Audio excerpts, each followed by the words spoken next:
Slide share करते आता.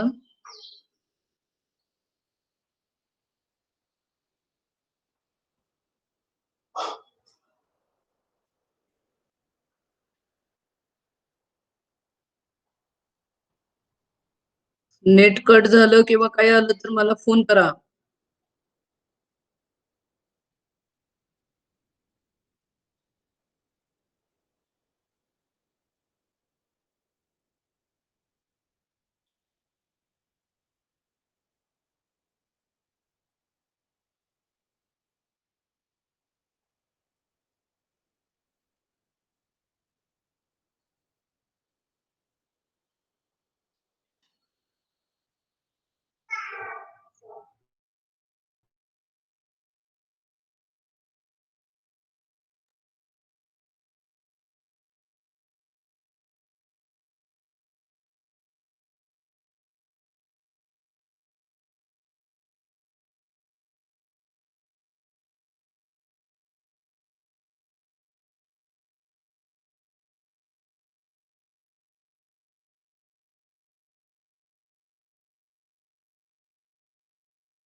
चालतंय. हो चालतं. हो हो हो. लेंदी प्रोसिजर करावी लागते. हो हो हो चालेल. हो हो चालेल. हो चालेल. Okay.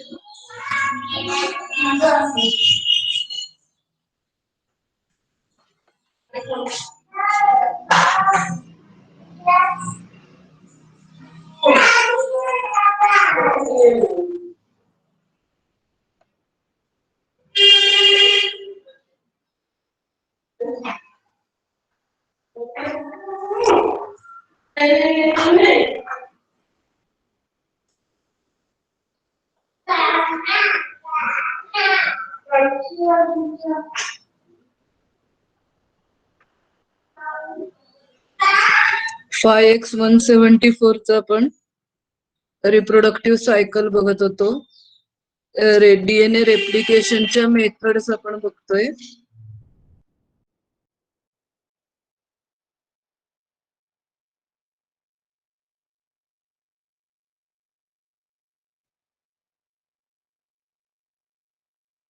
Replication of parental replicative form to progeny replicative form. ही डायग्राम मी जरा तुम्हाला समजावून सांगते.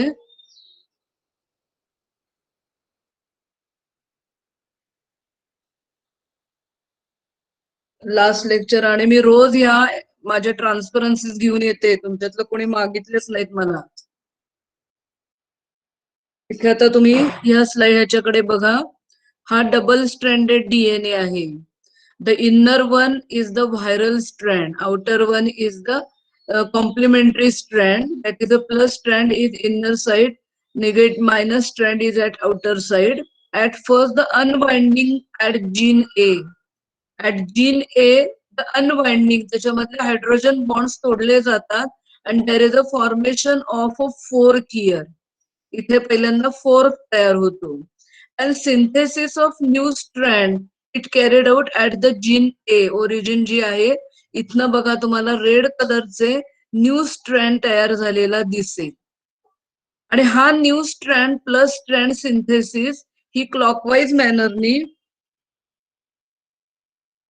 सॉरी क्लॉकवाईज मॅनरनी हे सिंथेसिस चालू झालेलं आहे.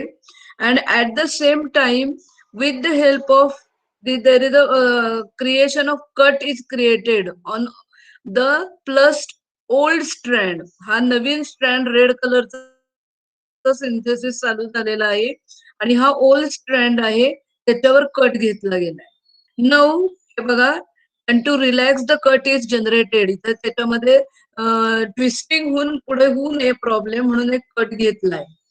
And this 5 prime end of the new viral genome is joined to old one. आता तुम्हाला हा दिसेल आतनं जिगजॅग होऊन अंतर देऊन हा इथे रेड कलरचा प्लस स्ट्रँडचं synthesis is going on 5 prime to 3 prime. At the same time, this is the plus strand of original old strand. The end of this 5 that is the starting point of the new strand get linked to the old strand, and then by removing the strand, हा जो plus strand आहे old strand आहे तो नवीन strand तयार व्हायला स्वतः बाजूला होत होत जागा देतो. आता नीट लक्ष द्या मी काय सांगितलं. हा नवीन स्ट्रँडचं सिंथेसिस हा नवीन स्ट्रँड जिथनं चालू झाला 5 प्राईम एंड तो ओल्डच्या 3 प्राईम एंडला इथं कनेक्ट झालेला आहे. आणि this old strand it replaces itself. It is making area for synthesis of new strand. As simultaneously, now follow me, the synthesis of this plus strand, it is in the continuous manner in a clockwise direction, either in continuous manner. While this is the old plus strand and here minus strand synthesis is going on, but in a reverse direction. And it is in discontinuous manner, just same like that of the bacteria. Same like Okazaki fragments they are produced.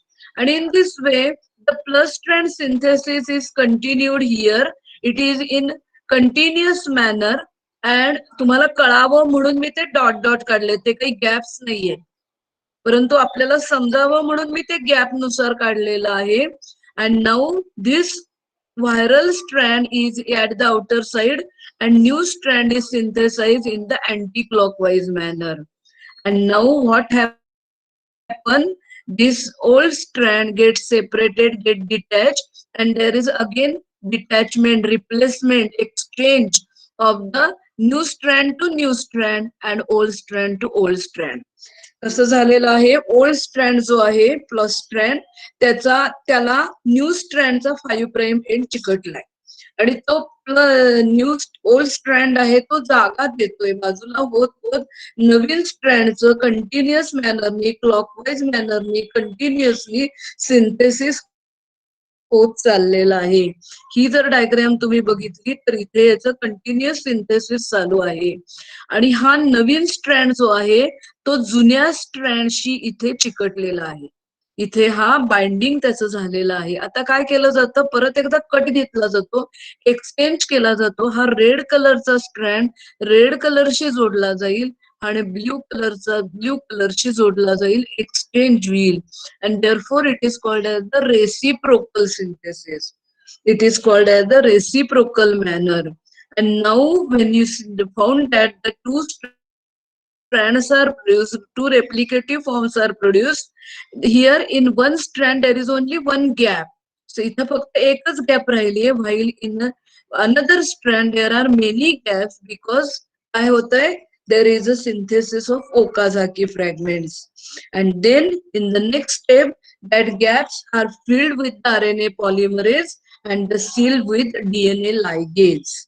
आता मगाच्या गेल्या वेळेपेक्षा आता ते समजलं का बघा तुम्हाला, म्हणून मी मुद्दाम डायग्राम तुम्हाला दिसेल डोळ्यांनी म्हणून घेतली आणि ही डायग्राम परत मी याच्यात कॉलेजमध्ये पण आणत होते पण तुम्ही कोणी मागितली नाही आणि मी द्यायची विसरले.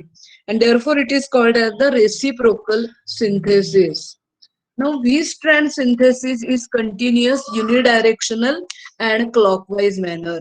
एका डायरेक्शननी कंटिन्युअस मॅनरनी क्लॉकवाईज डायरेक्शननी कंटिन्युअस मॅनरनी व्ही स्ट्रँडचं सिंथेसिस होतं. while the C strand synthesis is discontinuous manner, anti-clockwise and it is also unidirectional. एकाच डायरेक्शननी दोन्हीचंही सिंथेसिस होतं, एकाचं क्लॉकवाईज एकाचं अँटी क्लॉकवाईज, एकाचं कंटिन्युअस एकाचं डिस्कंटिन्युअस. Thus, in this way, there are two copies formation of two replicative form. In one replicative form, inner is minus strand, outer is plus strand. Inner is a complementary strand, outer is viral strand. While in another strand, inner is the viral and outer is the complementary plus and minus. Like this, the synthesis, many copies are produced and that is the reciprocal model. Now the rolling circle model we'll see. This way is achieved late in life cycle. The rolling shifting of the reciprocal model to rolling circle model occurs and at the late stage of their life cycle. There are two reasons why the rolling circle model is done. There are two purposes for this model. The first is to produce more copies of itself. By this rolling circle model, again there is a formation of many copies of the replicative form. And not only that, the most important significance of the rolling circle model is the second is to produce plus single-stranded DNA as a progeny phage genome. आपला जो 5x174 फाज आहे त्या 5x174 फाज मध्ये काय आहे आपल्याला plus strand जो आहे तो डीएनए आहे तो प्लस स्ट्रँडचा डीएनए आहे आणि तो प्लस स्ट्रँडचा डीएनए इथे आपल्याला तो एन्कॉर्पोरेट करायचा आहे होस्टमुळे आणि त्यामुळे त्याचं सिंथेसिस होण्यासाठी आपल्याला सिंगल स्ट्रँडेड डीएनए प्लस स्ट्रँडचा जिनोम तयार करायचा आहे आणि तुम्हाला फक्त रोलिंग सर्कल मॉडेलनी तयार करता येतो and therefore it has very very great significance.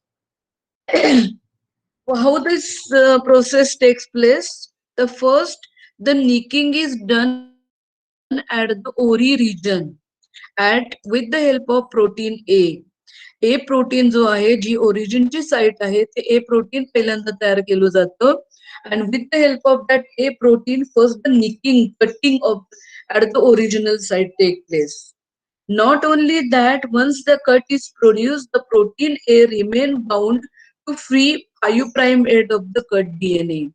तो जो स्ट्रँड आहे त्याच्या व्हायरल स्ट्रँड प्लस स्ट्रँडला ए प्रोटीन आहे तसाच बाइंड होऊन राहतो.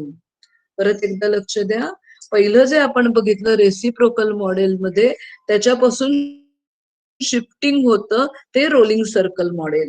In this rolling circle model, there are two significance, there are two functions of the rolling circle model. First is the same to produce many copies of replicative form, and the second is production of a single stranded DNA, that is a plus strand progeny phage genome. And how it is achieved? First, the nicking is done at the origin, ORI region, and it is with the help of A protein. A protein is responsible for cutting nicking purpose, and with the help of this A protein, first the nicking or cutting is done. After that, the A protein remains bound to free 5' end of the cut DNA. So cut DNA जो आहे तो तिथे 5' end ला चिकटून राहतो. Now then the DNA pol third of the host get attached itself to protein A and the fork of the plus strand moves around the minus strand. हा जो fork तयार झालेला आहे हा फोर्क आतला सेंटरचा आहे तो मायनस स्ट्रँड बाहेरचा आहे तो प्लस स्ट्रँड तो आपल्याला बाजूला काढून घ्यायचा आहे सायमल्टेनियसली आपल्याला नवीन नवीन प्लस स्ट्रँड तयार करून घ्यायचे आहेत त्यामुळे हा जो 5' एंड आहे त्याला डीएनए पॉल चिकटला प्रोटीन ए चिकटलेला आहे आणि तो फोर्क मूव्ह होत राहतो पुढे and the inner strand minus strand during the movement single stranded plus and minus strands are immediately covered with the SSB protein. आता हे बाहेरचा स्ट्रँड हा बाजूला पडणार आहे. इमॅजिन करा की हा प्लस स्ट्रँड आहे बाहेरचा आणि हा मायनस स्ट्रँड आहे. प्लस स्ट्रँड आपण काढून बाजूला घेणार आहे. मीन वाईल थोडा मायनस स्ट्रँड तिथला जो आहे तो पण सिंगल स्ट्रँडेड काही काळ राहू शकेल आणि एंडोन्यूक्लियसची ऍक्टिव्हिटी होऊ नये. Immediately it is covered with the SSB protein, single stranded binding protein. It is accompanied by synthesis of complementary new plus strand around the central minus strand. हे जेव्हा प्लस स्ट्रँड आपण बाजूला खेचून घेऊ त्यावेळेला आतला जो मायनस स्ट्रँड आहे तो रोल होणार आहे, म्हणून त्याला रोलिंग सर्कल मॉडेल म्हणलंय. आणि हा जो इथे आपण 5 प्राईम एंड त्याच्याला आहे की जिथे DNA पॉल 3 आहे आणि प्रोटीन ए आहे, त्या एरियामध्ये प्रत्येक वेळेला नवीन नवीन मायनस स्ट्रँड येत जाईल, रोल होईल आणि त्याच्या कॉम्प्लिमेंटरी प्लस स्ट्रँडचं सिंथेसिस चालू राहील. Ultimately, it results in the new copy of progeny replicative form and one copy of progeny genome. आता हे मी तुम्हाला नुसतं एक्सप्लेनेशन दिलं, डायग्राम बघितली की तुम्हाला समजेल. इथे बघा हा आहे आतला कॉम्प्लिमेंटरी स्ट्रँड, मायनस स्ट्रँड आहे. हा आहे प्लस स्ट्रँड, व्हायरल स्ट्रँड. पहिल्यांदा प्रोटीन ए काय करेल, ए साइडला कट घेईल ऍट द ओरी रिजन. आणि त्यांनी कट घेतला की हा protein a remain bound to the 5 prime end of the plus strand. हा जो प्लस स्ट्रँड आहे त्याच्या 5 प्राईम एंडला तो तसाच चिकटून राहील. ज्या प्रोटीन एचं काम आहे की कट घेणं, तो तिथेच बाउंड होऊन राहील. आणि आता काय व्हायला लागलंय बघा, हा इथनं डिटॅच व्हायला लागलाय, हा बाजूला पडायला लागलाय आणि त्यामुळे ह्या एरियातला प्लस स्ट्रँड निघून गेला, हा मायनस स्ट्रँड सिंगल स्ट्रँडेड भाग राहिला. Immediately it is covered with the SSB. हा सुद्धा रिजन जसा बाजूला पडेल तसा तिथनं लगेच SSB नी कव्हर केलाय. And then you will find that this A protein, it get attached itself to the 5 prime end, that is a replicase. DNA Pol 3 इथं टिकून राहिलाय आणि हा इथं राहिल्याबरोबर आतला जो मायनस स्ट्रँडचा DNA आहे इट स्टार्ट टू रोल. तो इथे रोल व्हायला लागला आणि त्याच्या सायमल्टेनियसली त्याचं पुढे पुढे डबल स्ट्रँडेड त्याच्या कॉम्प्लिमेंटरी प्लस स्ट्रँड सिंथेसिस व्हायला लागला. हा आतला DNA रोल होतोय म्हणून त्याला रोलिंग सर्कल मॉडेल म्हणायचं. आणि हा जो आता ओरिजिनली त्याचा होता तो प्लस स्ट्रँड तिथनं बाजूला सेपरेट सेपरेट व्हायला लागला. समजलंय का बघा. आता इथे बघा, हा जो आपण रोल होत हे झालेला मॉडेल आहे, हा जो ओल्ड स्ट्रँड आहे, प्लस स्ट्रँड आहे, हा इथं डिटॅच झाला त्याच्यापासून. त्याच्या तिथं काय काय राहिलं, ए राहिलं आणि रेप्लिकेस तसंच राहिलं आहे. It releases the protein A and replicase. हे जे एन्झाईम आहे तिथनं सुटून गेले अँड देन सीलिंग केलं जातं DNA लायगेजच्या मदतीने. It is sealed. आता हा आपल्याला हवा असलेला सिंगल स्ट्रँडेड फाज जिनोम तयार झाला. This is a phage genome. आणि this phage genome it is packed in a capsid and mature head is produced. और it can be replicated once again to form a minus strand around it. त्यामुळे rolling circle model मध्ये दोन गोष्टी आपल्याकडे तयार होतात ultimately. एक म्हणजे रेप्लिकेटिव्ह फॉर्म आणि अत्यंत महत्वाचं म्हणजे हा प्लस स्ट्रँड व्हायरल जिनोम की जो आपल्याला हेड मध्ये पॅक करायला लागणार आहे. समजलंय का बघा. हा आतला आहे तो मायनस स्ट्रँड, बाहेरचा आहे तो प्लस स्ट्रँड. प्रोटीन एच्या मदतीने कट घेतला, प्रोटीन ए तिथं चिकटून राहिला आणि तो तिथनं सटकायला लागला, बाजूला व्हायला लागला आणि तो होत असताना प्रोटीन ए तिथे चिकटून राहिलाय. त्याच्याच पुढे 5 प्राईम एंडला रेप्लिकेज हा त्याला अटॅच होतो आणि तो प्लस स्ट्रँड बाजूला खेचून घेतला जातो. खेचत असताना मायनस स्ट्रँड तिथं रोल होतो आणि त्याच्या कॉम्प्लिमेंटरी नवीन स्ट्रँडचं सिंथेसिस इथे चालू होतं. हा हळूहळू बाजूला होत जाईल, इथे झाला या पद्धतीने आणि इथे नवीन स्ट्रँड त्याच्या अगेन्स्ट तयार होत राहील. And in this way, ultimately, you get the plus strand, single strand DNA, the RNA, protein A and replicase, they are released. Sealing is done, and ultimately, the main aim of the rolling circle model is synthesis of the host genome, and that host genome is maybe then packed in the capsid, म्हणजे जे कॅप्सोमर आहेत त्याच्यामध्ये तो pack करून mature fast तयार केला जाईल, or it may be replicated to form a complementary minor strand, that is a replicative form अजून एकदा तयार केला जाईल. हीच आहे, फक्त ही नेटवरची डायग्राम आहे, ही ओरिजिनची साईट आहे. Gene A protein site specific nick करतो, तो जीन ए इथेच प्रोटीन इथेच बाइंड होऊन राहतो, आणि हा बघा सटकून बाहेर पडायला लागलेला आहे, आणि त्या वेळेला इथं मायनस स्ट्रँडचं प्लस स्ट्रँडचं नवीन एक सिंथेसिस झालंय. हा नवीन कॉपी त्याची बाजूला पडली, आणि या मायनसच्या अगेन्स्ट अजून एक प्लस स्ट्रँड तयार झाला.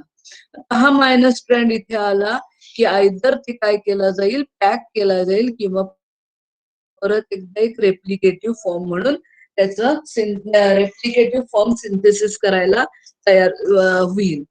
त्याच्यानंतर इथे तुम्ही बघितलंय की हा जो आहे रेप्लिकेटिव्ह, म्हणजे हा जो आत गेलाय ह्याला रेप्लिकेटिव्ह फॉर्म अजून एक तयार करून आत बाहेर प्लस आणि आत मायनस अशा पद्धतीने सुद्धा तयार केला जाऊ शकतो. No, the very interesting point is some uncommon events takes place. Sometimes there are chances of rare event.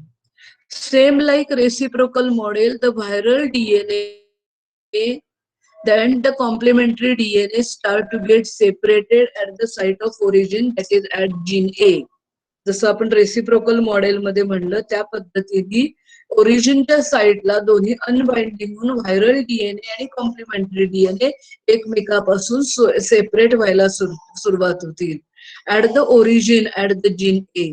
Then instead of creating cut with gene product A, इथं जीन प्रोडक्ट ए नी cut करण्याच्या ऐवजी and before the formation of complementary C strand against the V strand, काय होतं आपण कायम बघितलं, जे दोन स्ट्रँड सेपरेट झाले की व्हीच्या अगेन्स्ट सी आणि सीच्या अगेन्स्ट व्ही तयार केला जातो. पण इथे कट न घेता ह्या व्ही स्ट्रँडच्या अगेन्स्ट कॉम्प्लिमेंटरी सी स्ट्रँडचं सिंथेसिस होऊच दिलं जात नाही.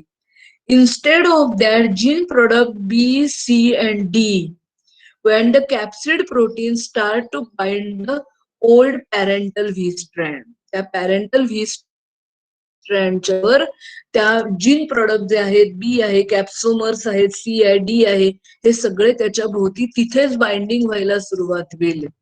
Along with the structural protein bound with it. And at the same time, outer cDNA once again act as a template using new viral strand is continuously synthesized. आता ही मी diagrammatically दाखवलं की तुम्हाला समजेल. The advantage is mode is the viral DNA synthesis and maturation of fat simultaneously. इथे diagram मध्ये बघा, हा plus strand आहे आतला, हा मायनस स्ट्रँड आहे. ओरिजिनची साईट आहे तिथं अनबाइंडिंग सुरुवात झालीये, आणि हा बाजूला सरकला आहे व्हायरल स्ट्रँड, आणि इथे नवीन व्हायरल स्ट्रँडचं 5 प्राइम टू 3 प्राइम सिंथेसिस व्हायला सुरुवात झाली. आता हा जो आतला ओरिजिनल व्ही स्ट्रँड आहे त्या व्ही स्ट्रँड वर एसएसबी प्रोटीन नाहीत. हे कोण आहेत protein? Gene product of B C D, म्हणजे हे आहेत कॅप्सोमर्स. हे कॅप्सोमर त्याच्या भोवती चिकटले की त्या सर्वांची शेवटी असेंब्ली होईल, आणि सायमल्टेनियसली रेप्लिकेशनच्या पॅरलल त्याच्या हँड इन हँड मॅच्युरेशन पण होईल. आणि हा जो दुसरा स्ट्रँड राहिलेला आहे त्याच्या सायमल्टेनियसली प्लस स्ट्रँडचं सिंथेसिस होईल. परत एकदा प्लस स्ट्रँड बाजूला घेतला जाईल. बी सी डी प्रोटीन जे आहेत म्हणजे कॅप्सोमर्स त्याला त्याच्या भोवती पॅक होतील, असेंब्ली होईल आणि मॅच्युरेशन होईल. ही अनकॉमन, क्वचित कधीतरी रेअरली अशी इव्हेंट सुद्धा घडते की जिथे एसएसबी प्रोटीनच्या ऐवजी gene product of B C D attach होतात, आणि DNA replication is accompanied by maturation, assembly आणि maturation ह्या दोन्ही स्टेप्स घडतात. Now, maturation and release. When the copies of structural protein and genomes are synthesized, assembly of all leads to form a mature phage. एकदा का फाजच्या जिनोमच्या copies तयार झाल्या, सगळे structural proteins तयार झाले की असेंबलीची प्रोसेस चालू होती, जेणेकरून crop of phages can be produce, mature phages can be synthesized. The process of assembly is known as the maturation and it is in well defined order. ही अत्यंत सिस्टमॅटिक होणारी गोष्ट आहे आणि ती मॅच्युरेशनची स्टेप त्या प्रोसेस मध्ये सगळीकडे असेंबली होते आणि मॅच्युअर फाजेस तयार केले जातात. Watson and Crick postulated that assembly is the process of condensation. इकडे कॅप्सोमर जे वेगवेगळे पडलेले आहेत ते सगळे एकत्र घेतले जातात, एक फाजचा जिनोम घातला जातो. या पद्धतीने जी असेंबली त्यांच्यामध्ये होती त्यालाच आपण म्हणजे कंडेन्सेशन होतं त्यालाच आपण असेंबली म्हणतो, असं वॅटसन अँड क्रिकनी सांगून दिलेलं आहे. Shape and design is due to specific bounding properties of identical capsomer. हा जो ठराविक शेप आहे, ठराविक त्याचा साईज आहे, जसं आपण बघितलेलं आहे की त्या पद्धतीचा तो शेप आणि साईज का होतो, कारण त्यांच्यामध्ये ते जे प्रोटीन आहेत, कॅप्सोमर आहे, त्याच्यामध्ये ठराविक पद्धतीनेच बाउंडिंग होणार आहे, तर आणि तरच प्रॉपर शेप मिळू शकतो त्याला. Once the mature virion particle are formed, the cell wall is weakened, ruptured, and phages are liberated. ही सुद्धा लायटिक फाज आहे T4 सारखा, आणि त्यामुळे एकदा का मॅच्युअर व्हायरियन पार्टिकल तयार झाले की सेल वॉल वीक केली जाते, रप्चर केली जाते आणि फाजेस लिबरेट केले जातात. इथे एक छोटीशी नेटवर डायग्राम मिळालेली आहे. हे बघा, हे डी प्रोटीन, बी प्रोटीन, हे प्रो कॅप्सिड तयार झालं. आता एच, एफ आणि जी प्रोटीन त्याच्यात जाऊन बसले आणि व्हायरियन सिंगल स्ट्रँडेड डीएनए आत गेला आणि सरते शेवटी तुम्हाला X174 फाजचा मॅच्युअर फाज मिळाला. ही असेंबली इथे त्यांनी ह्या पद्धतीने दाखवली. हा सायमल्टेनियसली डीएनए आहे. हा एक इथे एक एक कॉपी त्याची काढून घेतली जाईल आणि अलॉंग विथ द जे हा इथे आला. Simultaneously 5F gene product of 5 molecule F चे, 5 जी चे असे एकत्र येणार आणि असे 12 ह्याच्यामध्ये एक बी आलाय आणि 12 एस प्रोटीन असे मिळून इथे एक प्रो हेड तयार झालं. या प्रो हेड मध्ये हा इकडनं आलेला डीएनए आत पॅक होतो आणि मॅच्युरेशन चालू होतं आणि ultimately the mature phage is release. Mature phage तयार झालेला आहे. That is the maturation process. And the lysis of host cell and release. इथे तुम्ही जर बघितलं, हा जो होस्टचा जिनोम आहे, या होस्टच्या जिनोम वर हा जो एरिया आहे it is called as the mra Y. हा जिनोम आहे, हा ओपेरॉन जो आहे त्याला म्रा वाय म्हणतात. This mra Y it is release और इट इज नेसेसरी. हे जे इट रिक्वायर्स, हे जे आहे lipid I for the synthesis of peptidoglycan. हे म्रा वाय जी जेव्हा ट्रान्सक्राईब होईल, ट्रान्सलेट होईल, तेव्हा एक लिपिड 1 तयार होणार आहे and this lipid 1 is required for biosynthesis of peptidoglycan. पण इथे काय होतं, इट ई जे प्रोटीन आहे, सेलनी फाजनी तयार केलेलं ई प्रोटीन जे आहे, E protein attaches itself to the operator promoter of mraY. या म्रावायच्या ऑपरेटर प्रमोटर साइटला हे ई प्रोटीन होस्ट जाऊन बाइंड होत. ते होस्ट जी जाऊन बाइंड झालं की इथे ह्याचं ट्रान्सक्रिप्शन, ट्रान्सलेशन काहीच होणार नाही. mRNA तयार होणार नाही, ट्रान्सलेट होणार नाही आणि inhibition of Mra Y activity. Mra Y protein तयारच होणार नाही. म्रा वाय तयार झाला नाही की लिपिड तयार होणार नाही आणि लिपिड तयार झाला नाही की पेप्टिडोग्लायकॅन तयार होणार. आणि पेप्टिडोग्लायकॅन झालं नाही की सेल वॉल सिंथेसिस थांबेल. सेल वॉल सिंथेसिस गेलं की cell wall is the part which is giving rigidity. त्या सेलला रिजिडिटी देणारा पार्ट आहे. इट इनहिबिट त्याचं इट बिकम विकन. आणि ती विकन झालेली cell due to internal excessive pressure ती सेल ती फुटेल and there is a release. हा इथे बघा दाखवलेला आहे इलेक्ट्रॉन मायक्रोग्राफ ऑफ मायक्रोव्हिरिडिफाय X174 चा आहे. आणि इथे एवढे फाजेस त्याच्यामधनं बाहेर पडले. सेल फुटली आणि त्याच्यामधनं फाजेसचं पीक आलेलं आहे बाहेर. आणि in this way there is a release of the.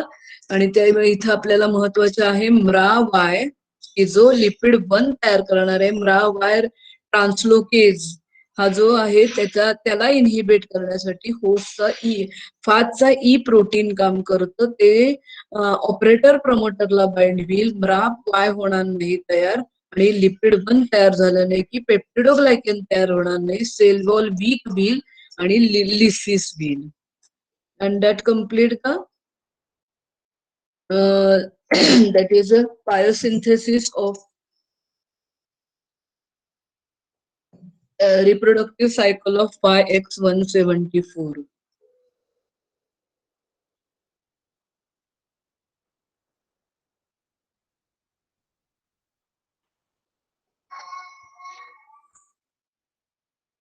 आता लगेच पुढचं थोडस चालू करते. अजून आहे अर्धा तास. काय शंका आहे का कोणाला? शिवानी भोसले,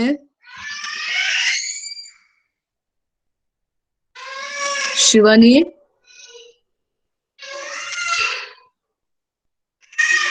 अगं शिवानी बोल ना. शिवानी भोसले. हॅलो. हा बोल. पहिल्यापासून लेक्चरला होतीस? हो हो हो मॅम. तरच कळेल. Digvijay,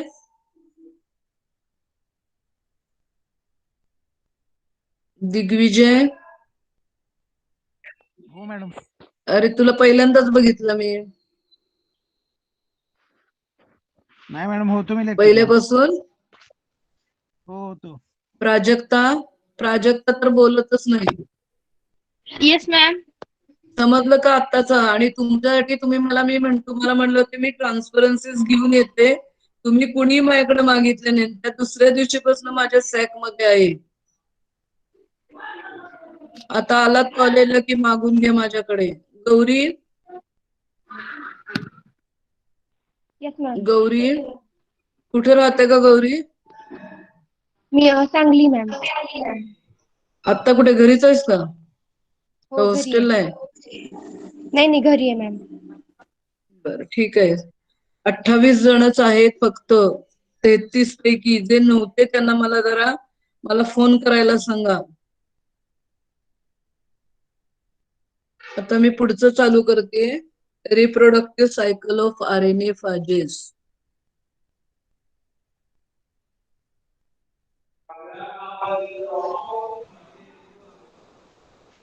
first will focus on introduction. आता आपण जे 2 फाजेस बघितले, कुठले कुठले बघितले? एक X174 आणि लॅम्बडा मध्ये डबल स्ट्रँडेड डीएनए होता. X174 मध्ये सिंगल स्ट्रँडेड डीएनए होता. आता आपण RNA फाजेस बद्दल बोलणार आहोत. थोडस इंट्रोडक्टरी पार्ट बघूया. Study of RNA phages is very very important because of many reasons. आतापर्यंत कुठलेही आपण T4 सायकल शिकलीये, तुम्ही वेगवेगळी लायसोजेनी शिकला. या सगळीकडे डीएनए ऍज अ जिनोम होता. आणि इथे मात्र आपण ह्याचा अभ्यास करणार आहोत where RNA is the genome. And the study of RNA phage is very important because of many reasons. We'll see one by one. Here, unique replication mechanism of their genome. Their genome replication mode is entirely different from that of the other phages containing DNA. Maybe either single-stranded, maybe either double-stranded, but the mode of replication is very important. It is very unique. It is not similar to that of all the phages that you have studied because the genome is RNA only.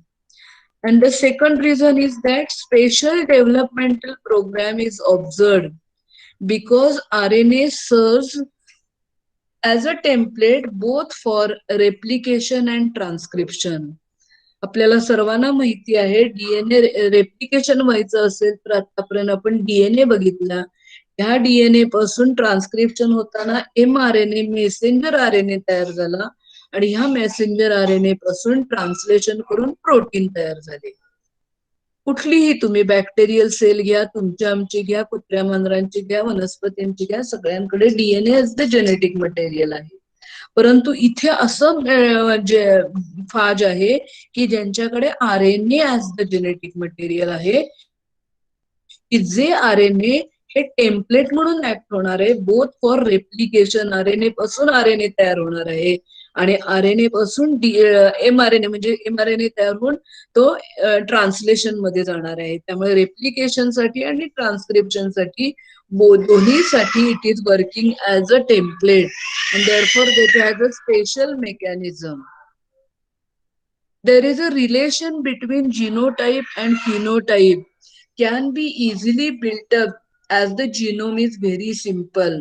तुम्ही one gene one polypeptide hypothesis शिकला असाल. हा जिनोटाईप आहे की हा phenotype होतो हे अशा पद्धतीची प्रूव्ह करणं जे आहे हे ह्या 5 जिनोम मध्ये व्हेरी सिंपल आहे. त्यांना ते दाखवून देणं अतिशय सोपं आहे. In vitro expression of genome helps to analyze the mechanism of protein synthesis. याचा जिनोम तुम्ही काढून घेतला आणि तो ऍज अ mRNA वापरून तुम्ही प्रोटीन सिंथेसिस इन विट्रो जर तयार केलं तर आरएनए प्रोटीन सिंथेसिसचं मेकॅनिझम कसं होतं हे आपल्याला हा जिनोम वापरून शोधून काढणं सोपं जातं. म्हणजे ह्या मेकॅनिझम मध्ये ह्याचं रेप्लिकेशन मेकॅनिझम सेपरेट आहे. ह्याचा जिनोम टेम्पलेट म्हणून ऍक्ट होतो both for replication and transcription. Here you can easily give the relationship between the genotype and phenotype. It can be easily built up.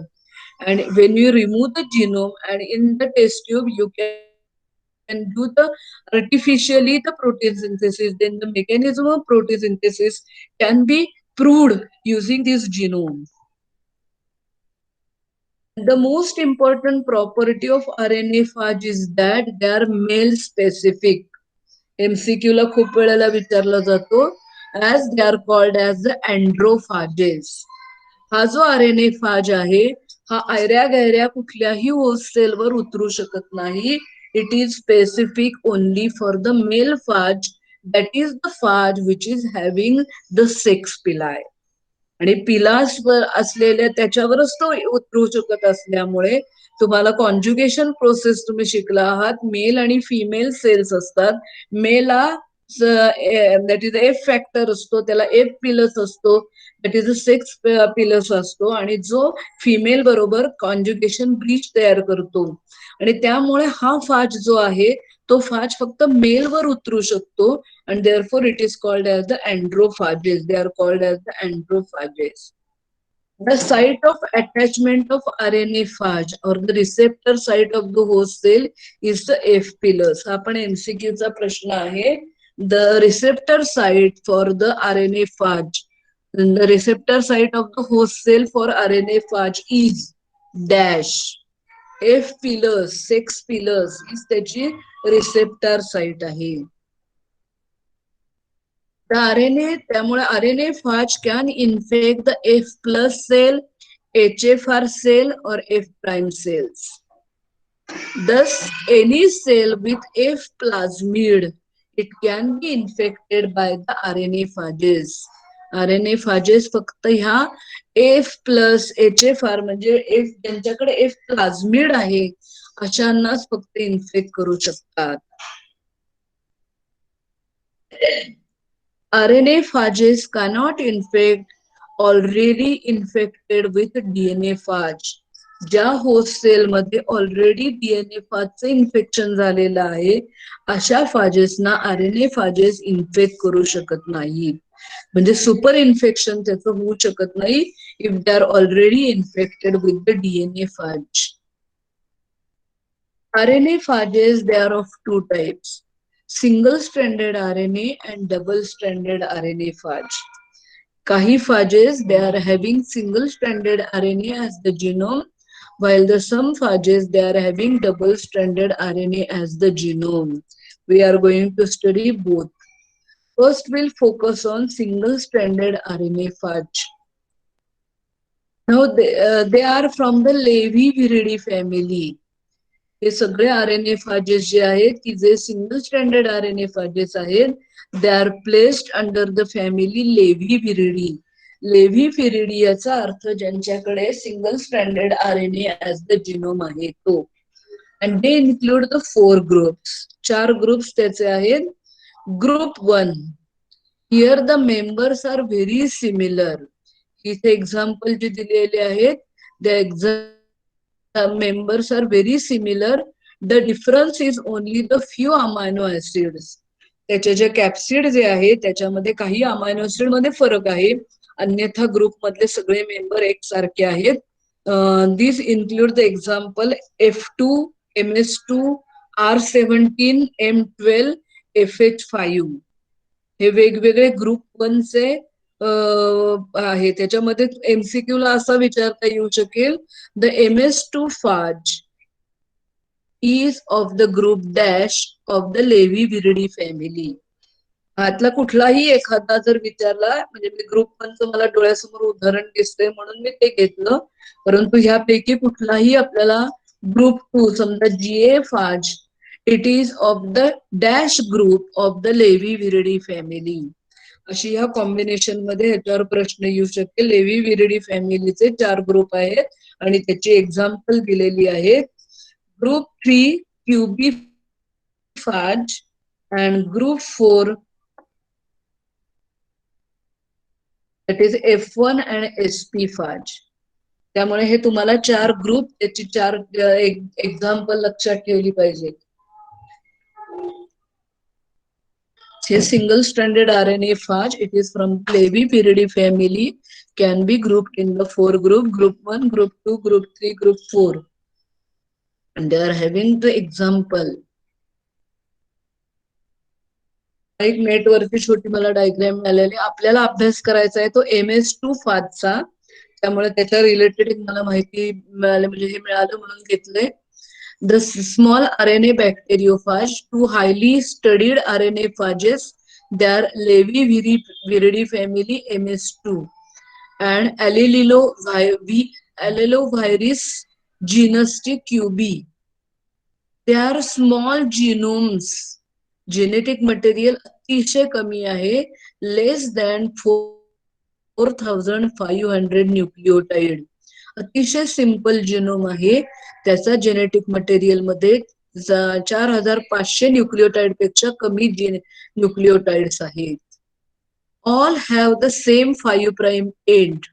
प्रत्येक जिनोम मध्ये त्यांच्या 5 prime एंडला हा नेहमी ग्वानिन आहे, म्हणजे ग्वानिडीन आहे की ज्याच्यामध्ये it link to the triphosphate PPPG. आणि त्यांच्या प्रत्येकाच्या 3 प्राइम एंडला हा ऍडेनाइन आहे की ज्या लिंक झालेला, म्हणजे त्याचा OH ग्रुप झालेला आहे. Now this RNAs are very highly structured. त्याच्यात 35% base pairing in the genome and RNA structure regulates the gene expression. आता तुम्हाला चित्र पुढचं दिसलं की त्यांच्यामध्ये पेरिंग आहे, बेस पेरिंग 35% DNA RNA जो आहे त्यांच्यामध्ये बेस पेरिंग, त्यामुळे ते एकमेकांची लिंक झालेले आहेत. MS2 and QB provided important early research tool. याची डिस्क्रिप्शन 1961 मध्ये मिळालेलं आहे.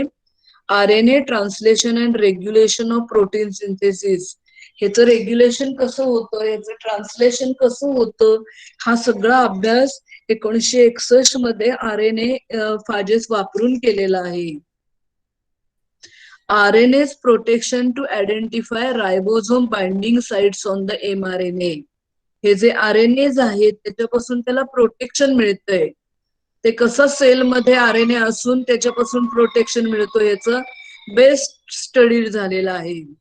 It is the first model for protein RNA interaction. RNA पासून प्रोटीन कसं तयार होतो ह्याचं इंटरॅक्शन होण्याचा हे बेस्ट स्टडीड मॉडेल आहे.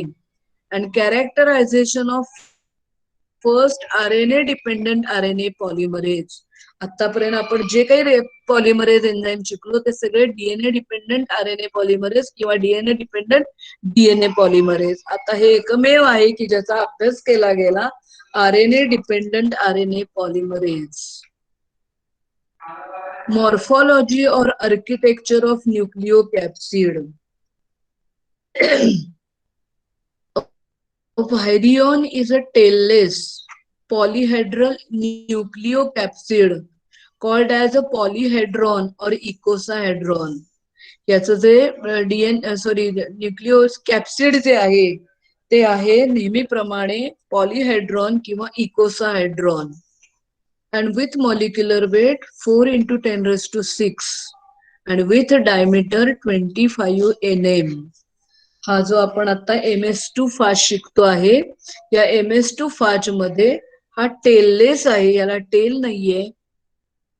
न्यूक्लिओ कॅप्सिड जे आहे ते पॉलीहायड्रल आहे म्हणजे इकोसाहायड्रॉन आहे. त्याचं मॉलिक्युलर वेट आहे 4 into 10 raised to 6 आणि डायमीटर आहे 25 nanometre. It consists of 180 molecules of capsomers or coat protein and one molecule of A protein which is called as the maturation protein.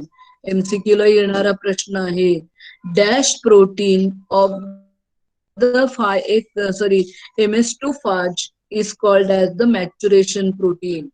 A, B, C, D असं तुम्हाला हे दिलं जाईल. The polyhedron has 20 faces, 12 corners and 30 edges. जो इकोसाहेड्रल आहे तुम्ही आतापर्यंत T4 च्या वेळेला सुद्धा त्याचं स्ट्रक्चर शिकलेले आहात. It possess 20 faces, 12 corners and 30 edges. बघा एक स्ट्रक्चर दाखवलेलं आहे.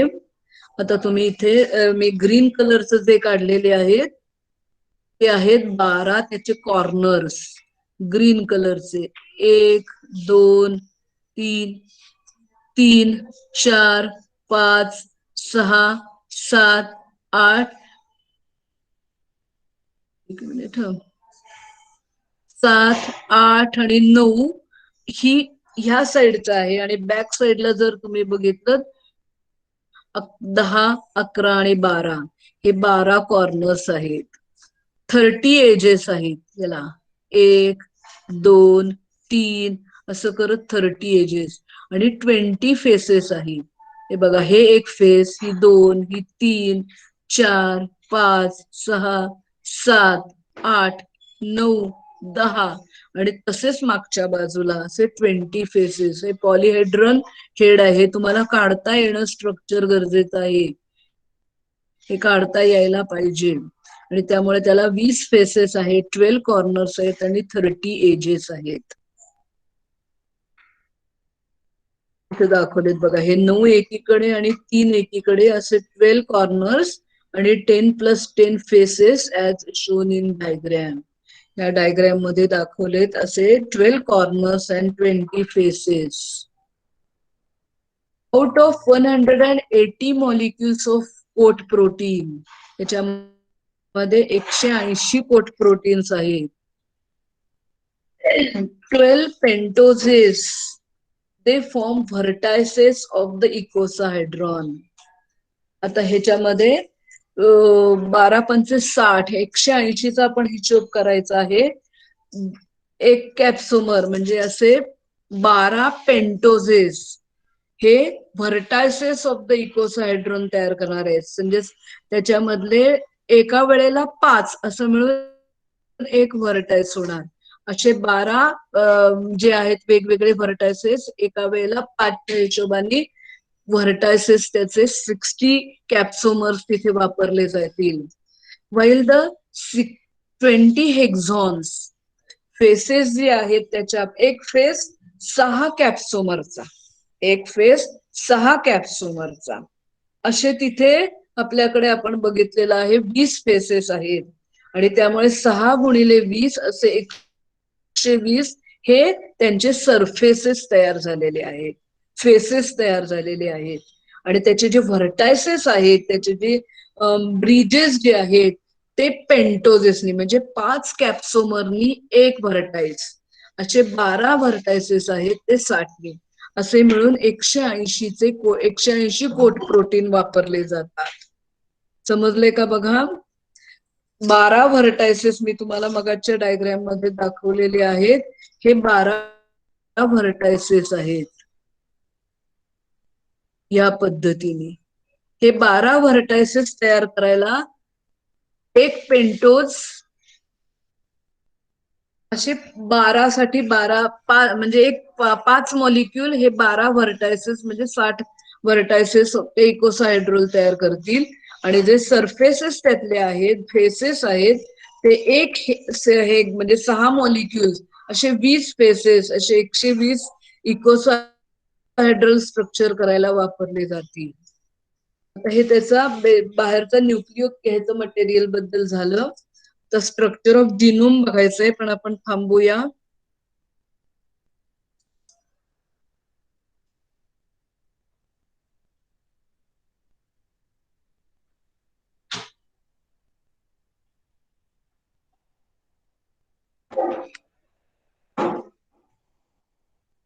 एक मेंबर कमीच झाला. 10 वाजत आले. थांबते मी. कुणाला काही शंका असेल तर विचारू शकता तुम्ही.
Good morning, everyone. Saurabh.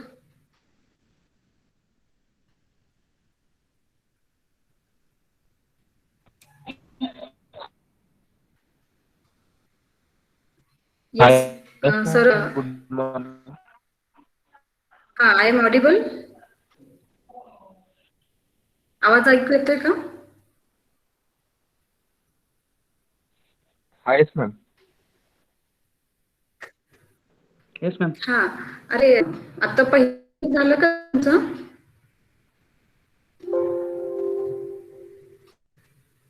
हो झालं मॅम. लेक्चर झालं आता पहिले. हा हा. ऍक्च्युली मला नेटवर्क इश्यू आला, त्याच्यामुळे 5 ते 10 मिनिटं जॉईन व्हायला थोडा उशीर झाला. पण काही हरकत नाही. आता आपले 23 स्टुडंट आहेतच आणि मीनवाईल आपण आपला आजचं ऑनलाईन लेक्चर सुरू करतोय, कारण सेकंड इयरच्या एक्झाम चालू आहेत. त्याच्यामुळे बाकीचा स्टाफ मेंबर आपला सगळा सेकंड इयरच्या एक्झामसाठी बिझी आहे. ठीक आहे. So let's start the protein structural level review as a shortly.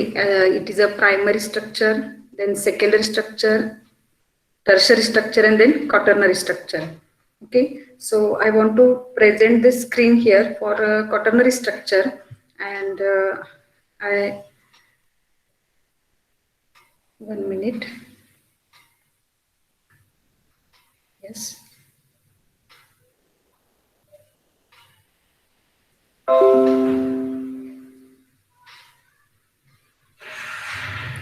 Okay, so what is the quaternary structure? Okay, in that case, I want to open the one presentation here, and later on there is a discussion about the quaternary structure, then its example, and what is the heme group. Okay, so accordingly here. Actually हे मेलचा काय problem झालाय मलाही लक्षात येत नाही. सर्व्हरचा दोनच मिनिटं आपण रिव्ह्यू घेऊया. Yes.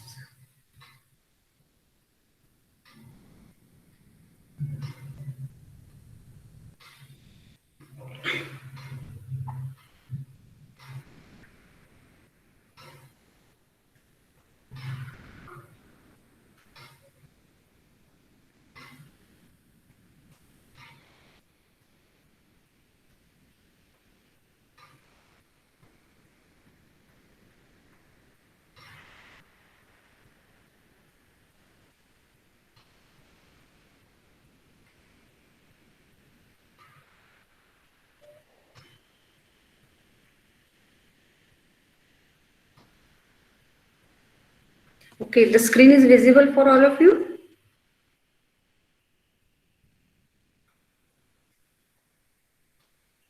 Yes, this screen is open for you. Yes, ma'am. Please. Okay, thank you, beta. Okay, so let's start the quaternary structure of proteins, and before that, just review purpose.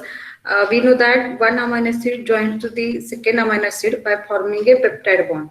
As a 1, 2, 3, 4, 5, 6, and many more amino acids are present in the polypeptide chain. Okay, so once there is a polypeptide chain is synthesized in translation procedure, there is a further post-translation modifications are going on to achieve the final 3D structure of protein and biological property of function, biological property of protein, that is function. Okay, so there is a secondary structures get established like alpha helix, beta sheet, and later on quaternary structures are also tertiary structures are also synthesized as they independently functional molecule, or along with prosthetic molecules they are functional molecules. But in some cases, or in quaternary group proteins, there is a organization of or association of some tertiary structural proteins. जे tertiary structure जे protein आहे त्याचे organisation किंवा associations पाहायला मिळतात. So if there is a more than one protein is present or when in association we call as it is a subunit or we call as it is a monomer. If single it is monomer, if two subunits are present it is a dimer. Okay, so in this way when there is a number of proteins comes together and then final function is going on, then it is referred as the quaternary structure, as like the example which is shown in this area. Okay, here interaction of subunit takes place. Okay, so this is the overview about the protein structural level, and now we are interested in the discussion part of the quaternary structure here. As a what are the quaternary structure? It defines the protein which is resulting from the interaction of polypeptide chains. Okay, interaction between the separate polypeptide units of the proteins means first protein, second protein. Okay, in this example here, what are the image present here? First, second, third, and fourth subunits are present in an association with each other, and there is a final structure is formed. So these proteins are also called as oligomeric proteins. Okay, here two or more than two peptide chains are present in a association. Okay, and later on whatever the quaternary structure, in that individual subunit is called as a protomer, or we called as a each individual subunit it is a monomer also, and it is also called as a protomer. Okay, sometimes these subunits are identical or sometimes these subunits are non-identical subunits. Okay, so when subunits are identical in nature, then it is called as a homogeneous quaternary structure. For example, phosphorylase, this is an example of protein, and this phosphorylase gives the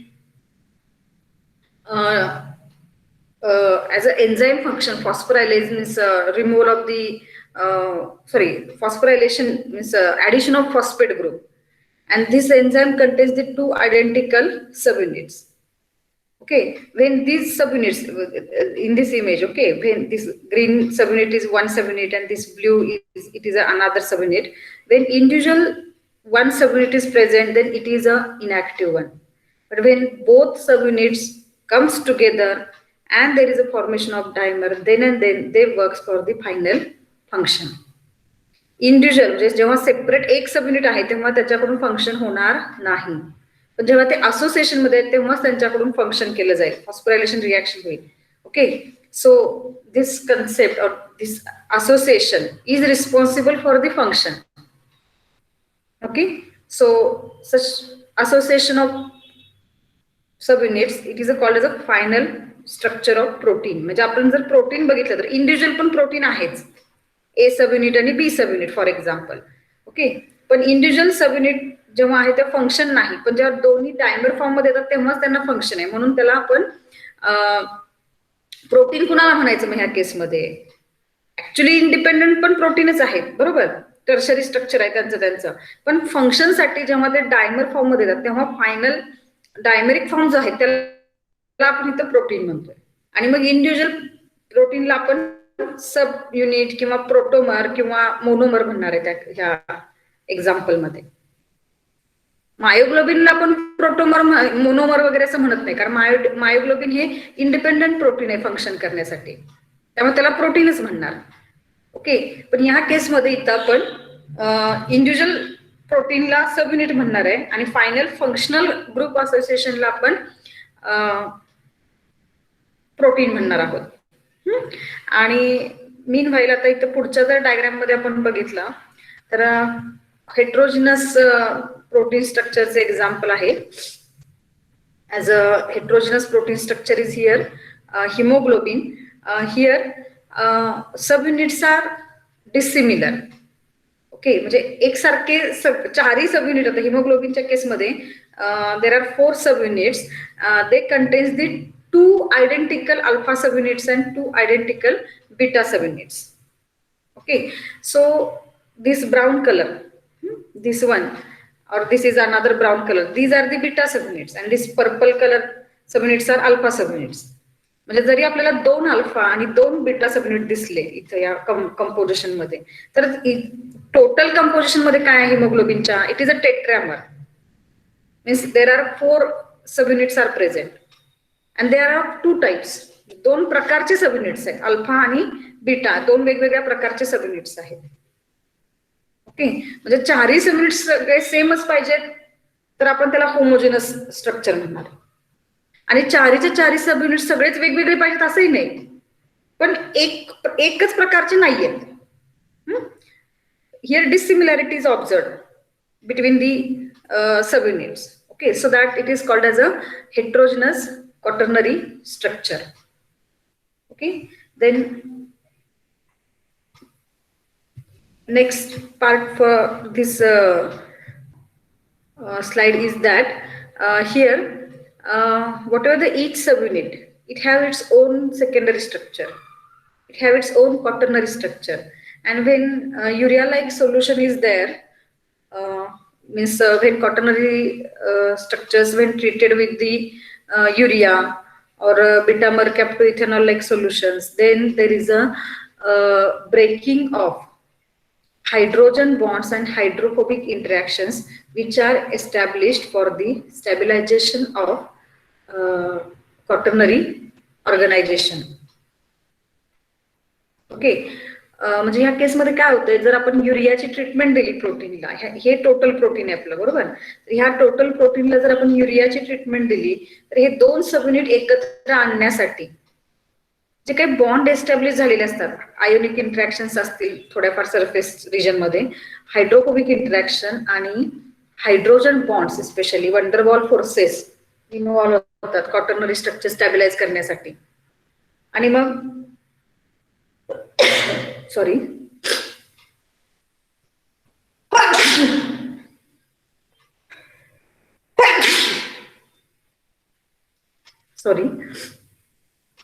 जर समजा urea सारखे काही reagent वापरले तर हे sub unit जे आहेत हे यांच्यामध्ये तर जे वीक फोर्सेस एस्टॅब्लिश झालेले आहेत हे डिस्ट्रॉय होतात. पण जर कोव्हॅलंट बॉन्ड असतील तर हे कोव्हॅलंट बॉन्ड मात्र डिसोसिएट होत नाही, त्यांना स्पेशल ट्रीटमेंट द्यावी लागते. Okay, covalent bonds does not get broken down, but hydrogen bonds, ionic interaction or other forces, they get dissolved and there is a separation of subunit takes place. So this property is used for the quaternary study, structural study purpose. किती subunits आहेत, कोणते आहेत, काय आहेत, हे सगळ्यात जर details structural study करायचं असेल तर हे सबयुनिट सेपरेट केले जातात. ओके, मग त्यावेळेस आपल्याला युरिया, बीटा मर्कॅप्टोइथेनॉल वगैरे सारखे रिएजंट वापरावे लागतात. Okay, then the classical example for the quaternary structure. आवाज ऐकू येतोय ना माझा?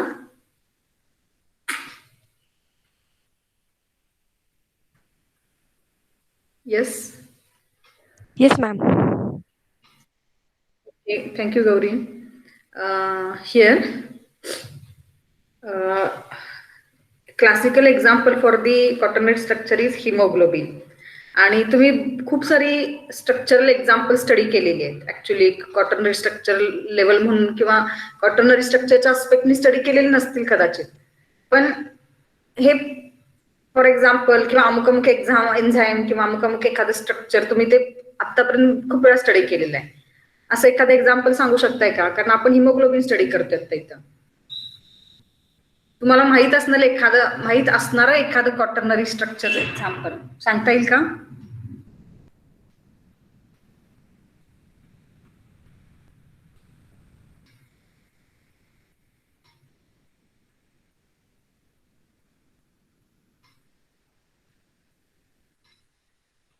खूप एक्झाम्पल सोपी तुमच्या समोर येऊन गेलेली आहेत.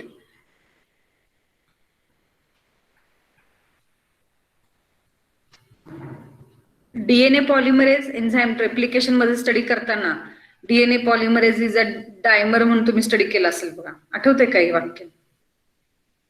Two identical subunits are present. One is responsible for the synthesis of continuous strand, and another subunit is responsible for the synthesis of lagging strand during replication. दोन वेगळे स्टँड तयार होत जातात ना, ओकाजाकी फ्रॅगमेंट तयार होतात एका ठिकाणी आणि एका ठिकाणी कंटिन्युअस रेप्लिकेशन प्रोसिजर सुरू असते. म्हणजे हे जे डीएनए पॉलिमरेज एन्झाईम आहे हे डायमर आहे, म्हणजेच ते क्वाटर्नरी स्ट्रक्चरचं एक्झाम्पल आहे. क्वाटर्नरी म्हणजे 4 सबयुनिट नव्हे, क्वाटर्नरी म्हणजे 2 or more than 2 सबयुनिट्स. किंवा तुम्ही आरएनए पॉलिमरेज एन्झाईम स्टडी केला असेल, त्याच्यामध्ये सिग्मा सबयुनिट आहे, अल्फा बीटा सबयुनिट्स आहेत. ओके, किंवा तुम्ही एटीपीएस नावाचं एन्झाईम स्टडी केलेले आतापर्यंत, म्हणजे ॲज अ प्रोटीन स्ट्रक्चर म्हणून नाही, पण आपल्या इतर अदर काही स्टडीज मध्ये आपण ही एक्झाम्पल वापरलेली आहेत. एटीपीएस एन्झाईम आहे की ज्यामध्ये F1 डोमेन आहे, F0 डोमेन आहे, आणि ह्या डोमेन मध्ये आणि परत पुन्हा प्रोटीन ऑर्गनायझेशन आहे. ओके, अशी जर खूप एक्झाम्पल आपण जर बघितली, म्हणजे खूप सारी आपल्या समोर, तर काही फायनल फंक्शन अचीव्ह करण्यासाठी प्रोटीन मध्ये म्हणजे सबयुनिट असोसिएशन पाहायला मिळते.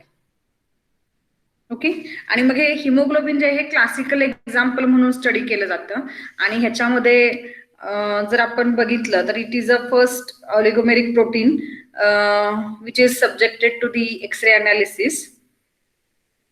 It's molecular weight is 64.5 kilodalton, and it contains the 4 peptide chains.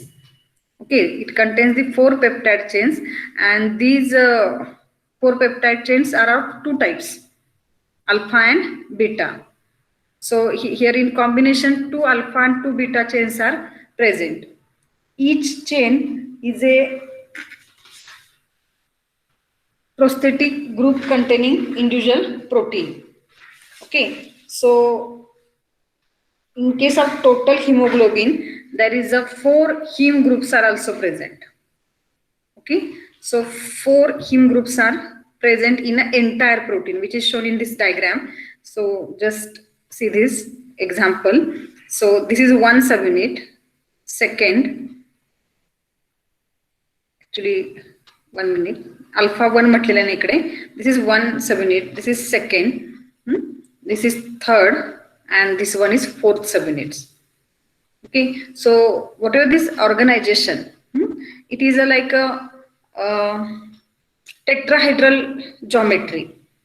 Okay, म्हणजे 4 कोपऱ्याला 4 ठेवलेले आहेत सबयुनिट, अशा पद्धतीची ही अरेंजमेंट आपल्याला पाहायला मिळते, आणि प्रत्येक प्रोटीन मध्ये हा एक हिम ग्रुप या ठिकाणी प्रेझेंट आहे.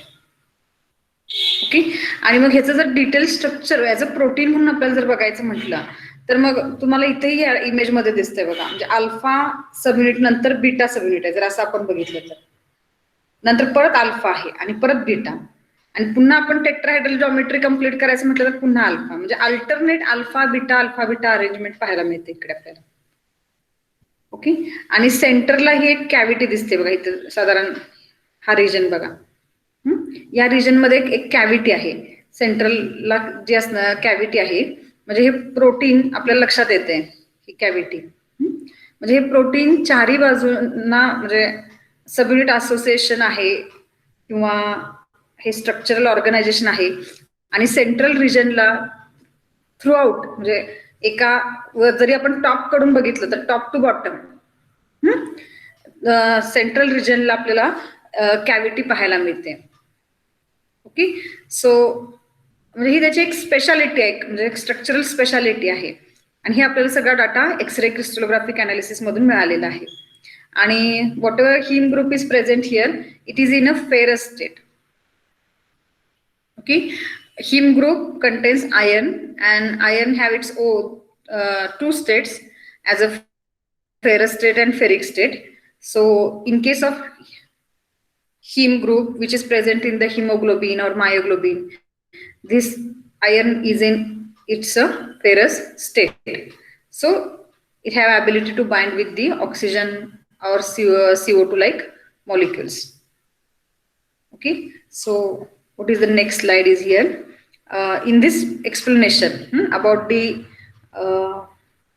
heme group, about the hemoglobin, that much information is sufficient as a protein example.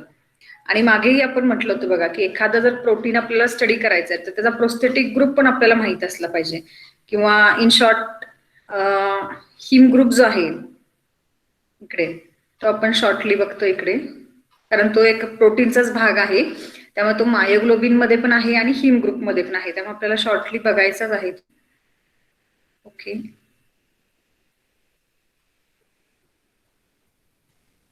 just a minute. I want to shift for another presentation. Okay, it is visible to all of you? Yes, ma'am.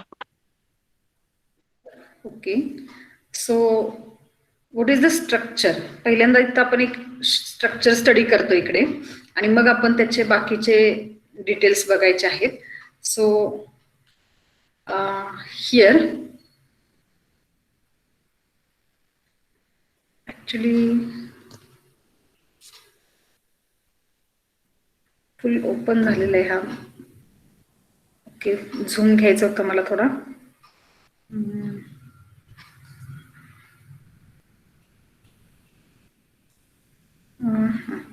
One minute. Okay, ठीक आहे, असं ते आपण बघू. तुम्हाला ही image जी दिसते ती मी नंतर आणि एनलार्ज करून दाखवतेच पुढच्या ह्याच्यामध्ये. So what ever the him group, ह्या हिम ग्रुपमध्ये जर आपण बघितलं ते एक रिंग स्ट्रक्चर दिसते तुम्हाला. त्याची आउटलाईन वगैरे, त्याला बाहेर काहीतरी ग्रुप्स आहेत, प्लस वगैरे चार्ज दिसतोय, आयरन दिसतोय वगैरे वगैरे.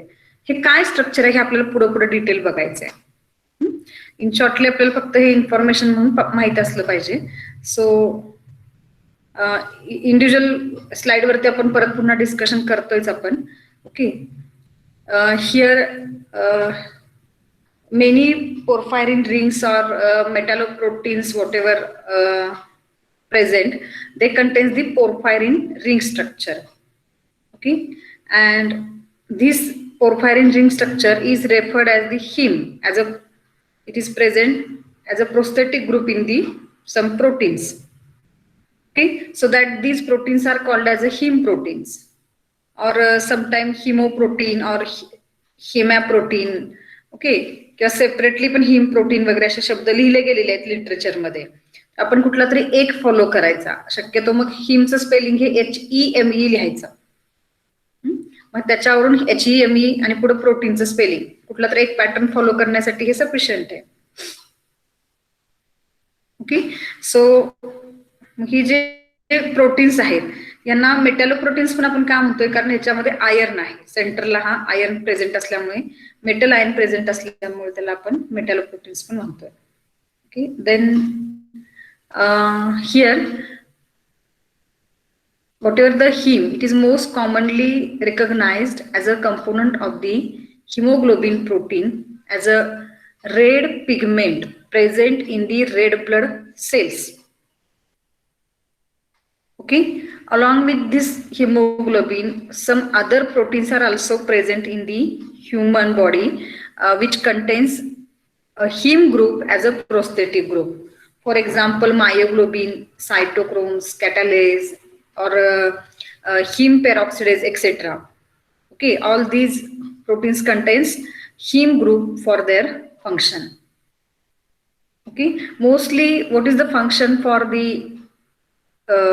heme group? As a binding with the oxygen, or carry oxygen means transport of the oxygen reduction, as well as electron transfer like reactions are also there.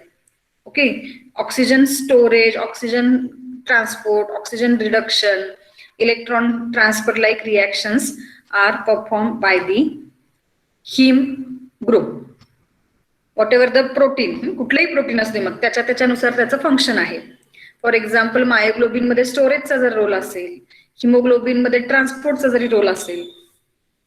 Okay, मग ह्याच्याच बरोबरीने CO2 पण transport केला जातो पण हिमोग्लोबिनच्या केसमध्ये. पण इन जनरल बघितलं तर हिमचे फंक्शन्स काय काय आहेत तर मोस्टली ऑक्सिजन रिलेटेड फंक्शन्स आपल्याला पाहायला मिळतात. Okay, so there are different types of the heme groups which are available in the different systems like A heme group or heme A, heme B, heme C and heme O. Okay, so these 4 types are commonly found. Out of that, B type is found in the our body, or we called as a B type of the heme group configuration is found in the myoglobin and hemoglobin structure. Okay, this is myoglobin. Okay, and at this central region here heme group is present, and similarly here in case of hemoglobin, here 4 heme groups are present. Okay, so again few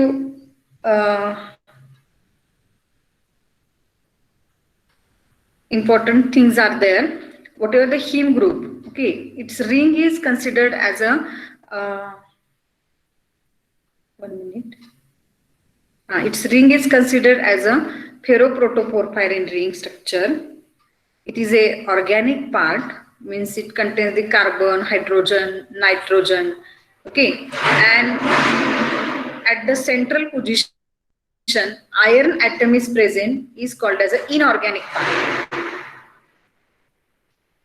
Okay, म्हणजे ही जी total ring structure आहे इकडे image मध्ये, total ring स्ट्रक्चरला आपण फेरोप्रोटोपोरफायरिन ring structure म्हणणार आहे. आणि त्याच्यामध्ये मग हा सगळा रिंगचा जो रेस्ट ऑफ दी सगळा पार्ट जो येतोय हा सगळा ऑर्गॅनिक, आणि सेंट्रलला फक्त आयर्न आहे, हा इनऑर्गॅनिक पार्ट असेल.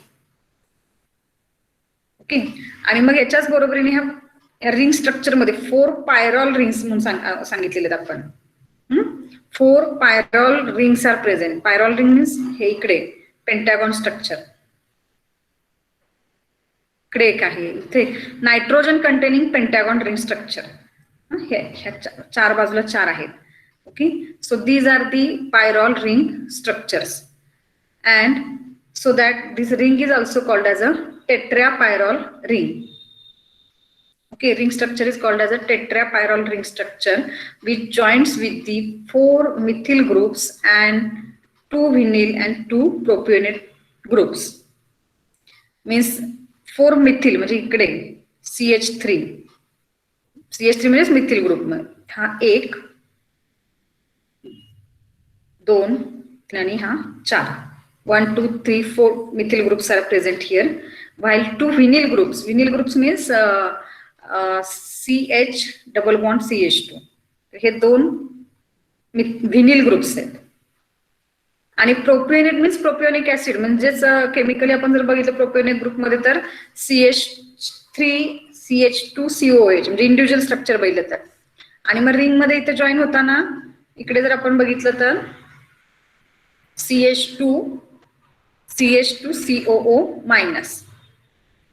Okay, similarly here CH2 COO minus means in entire structure when we consider the different groups or different valencies here, we observe that 4 methyl groups, 2 vinyl groups and 2 propionate groups are present as a attached to the tetrapyrrole ring structure. Okay, so आता हे जे configuration आहे, समजा आपण एक CH2 इथं join न करता दुसऱ्या पोझिशनला जॉईन केला तर, विनिल ग्रुप अजून एका वेगळ्याच पोझिशनला जॉईन केला तर इथं न देता, ओके, असं पण काही वेगवेगळे कॉम्बिनेशन तयार होऊ शकतात. त्याच्यामुळे ही जी काही प्रोटोपोरफायरिन रिंग स्ट्रक्चर आहे त्याचे वेगवेगळे आयसोमर्स तयार होत आहेत, वेगवेगळे स्ट्रक्चरल कॉन्फिगरेशन तयार होत आहेत. आणि त्यातलं जे 9 नंबरचं कॉन्फिगरेशन आहे प्रोटोपोरफायरिन 9, हे बायोलॉजिकल सिस्टीम मध्ये पाहायला मिळतं की प्रोटोपोरफायरिन 9. आणि मग त्याची जी अरेंजमेंट आहे ही आपली ह्या रिंग मध्ये आता आपण जे स्ट्रक्चर काढलेलं आहे दाखवलेलं आहे हे अरेंजमेंट स्पेशल अरेंजमेंट आहे, कारण आपण याच्यामध्ये एकही CH3 सुद्धा ग्रुप इकडे इकडे कुठे वेगळ्या पोझिशनला दाखवणार नाही. जे आहे जसं स्ट्रक्चर आहे तेच आपण ऍज अ हीम साठी ऍक्सेप्टेबल आयसोमर फॉर्म म्हणून स्टडी करतोय आणि बाकीचे अदर कॉन्फिगरेशन असतील त्यांचा रोल वेगळा असेल, पण हिम ग्रुपमध्ये जे कॉन्फिगरेशन पाहायला मिळते ते हे आता आपण जे इथं दाखवतो इमेजमध्ये हेच आहे. ठीक आहे. याच्यानंतर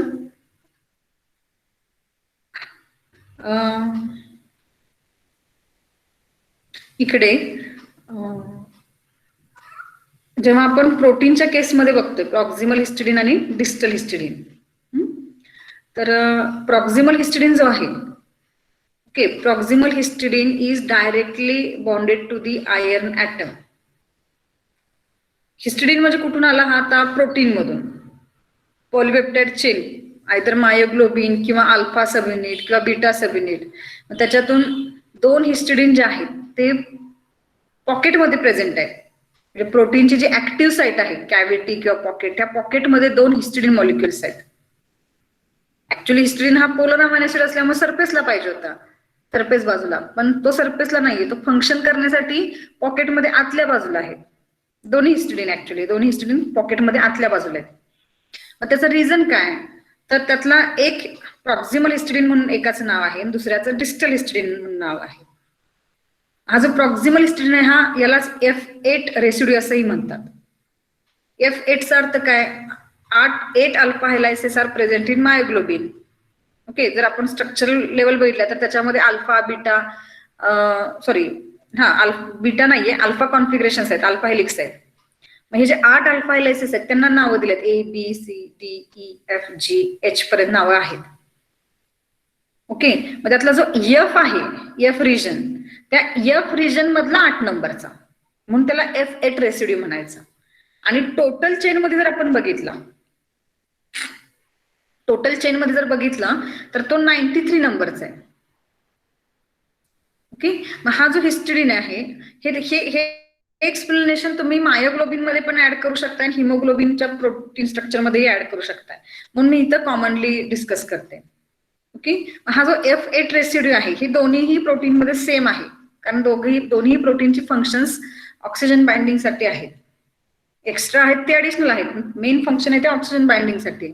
ओके, मग इथं आपण काय सांगतो, हा जो प्रॉक्सिमल हिस्टिडीन आहे F8 residue, it occupies the 5th coordination position of the him group. Okay, so what is the meaning of 5th coordination and 6th coordination हे जस्ट बघायचं आपल्याला. आता 5th कोऑर्डिनेशनला हा F8 residue histidine directly bounded आहे म्हटलेला आहे, आणि distal histidine जो आहे हे आधी सांगते मी तुम्हाला. डिस्टल हिस्टिडीन हा F7 रेसिड्यू आहे किंवा 64 हिस्टिडीन रेसिड्यू आहे, which is near to the 6th coordination, but it is not bonded. Okay, it is near to the 6th coordination position. Okay, म्हणजे हे काय आहे हे लक्षात घेऊया. आता हा जो सेंट्रल एफी आहे, इकडे लेफ्ट साइडला इमेज जे आहे, हा सेंट्रल एफी जो आहे, हा सेंट्रल एफी नायट्रोजन बरोबर 4 नायट्रोजन रिंग्स आहेत, पायरॉल रिंग्स. हा सेंट्रल एफी ऍटम जो आहे तो एफी नायट्रोजन 1, नायट्रोजन 2, नायट्रोजन 3 आणि नायट्रोजन 4 चारही नायट्रोजन बरोबर बाउंड आहे, आणि एफीच्या व्हॅलन्सी 6 आहेत. त्यापैकी एक व्हॅलन्सी ही इकडे 5th कोऑर्डिनेशन म्हणून या बाजूला, 5th कोऑर्डिनेशन म्हणून या बाजूला एक लाईन दाखवलेली आहे, 6th कोऑर्डिनेशन म्हणून या बाजूला एक लाईन दाखवलेली आहे. Okay, 5th coordination means proximal histidine joined at the 5th coordination position, and distal histidine means here it is near to the 6th coordination. म्हणजे या बाजूला हिस्टिडीन आहे हे लक्षात घ्या, प्रोटीनचा हिस्टिडीन या बाजूला जस्ट प्रेझेंट आहे जवळ, आणि इकडे तर डायरेक्ट हा बॉन्डेडच आहे, आलं लक्षात. आणि मग rest of the peptide chain आहे, बाकीचं स्ट्रक्चर आहे, ही कॅव्हिटी आहे, अदर प्रोटीन आहे. ओके, हे लक्षात घ्या. ओके, ह्या हिम ग्रुपला कॅव्हिटीमध्ये आपण बाइंड करून घेण्यासाठी प्रोटीन कडून प्रॉक्सिमल हिस्टिडीन शेअर करतोय किंवा प्रॉक्सिमल हिस्टिडीन बरोबर बॉन्ड तयार होतो. Okay, so here okay, I want to explain this right hand side image here. ही जी हिम रिंग दाखवलेली इथे सोपी आपली डायग्राम कशी काढायची तीच ही हिम रिंग जी आहे ती इकडे अशी फ्लॅट दाखवलेली आहे. हॉरिझॉन्टल फ्लॅट पोझिशन दाखवलेली आहे त्याची आणि वरती इकडे तुम्हाला ऑक्सिजन जो दाखवलेला आहे या बाजूला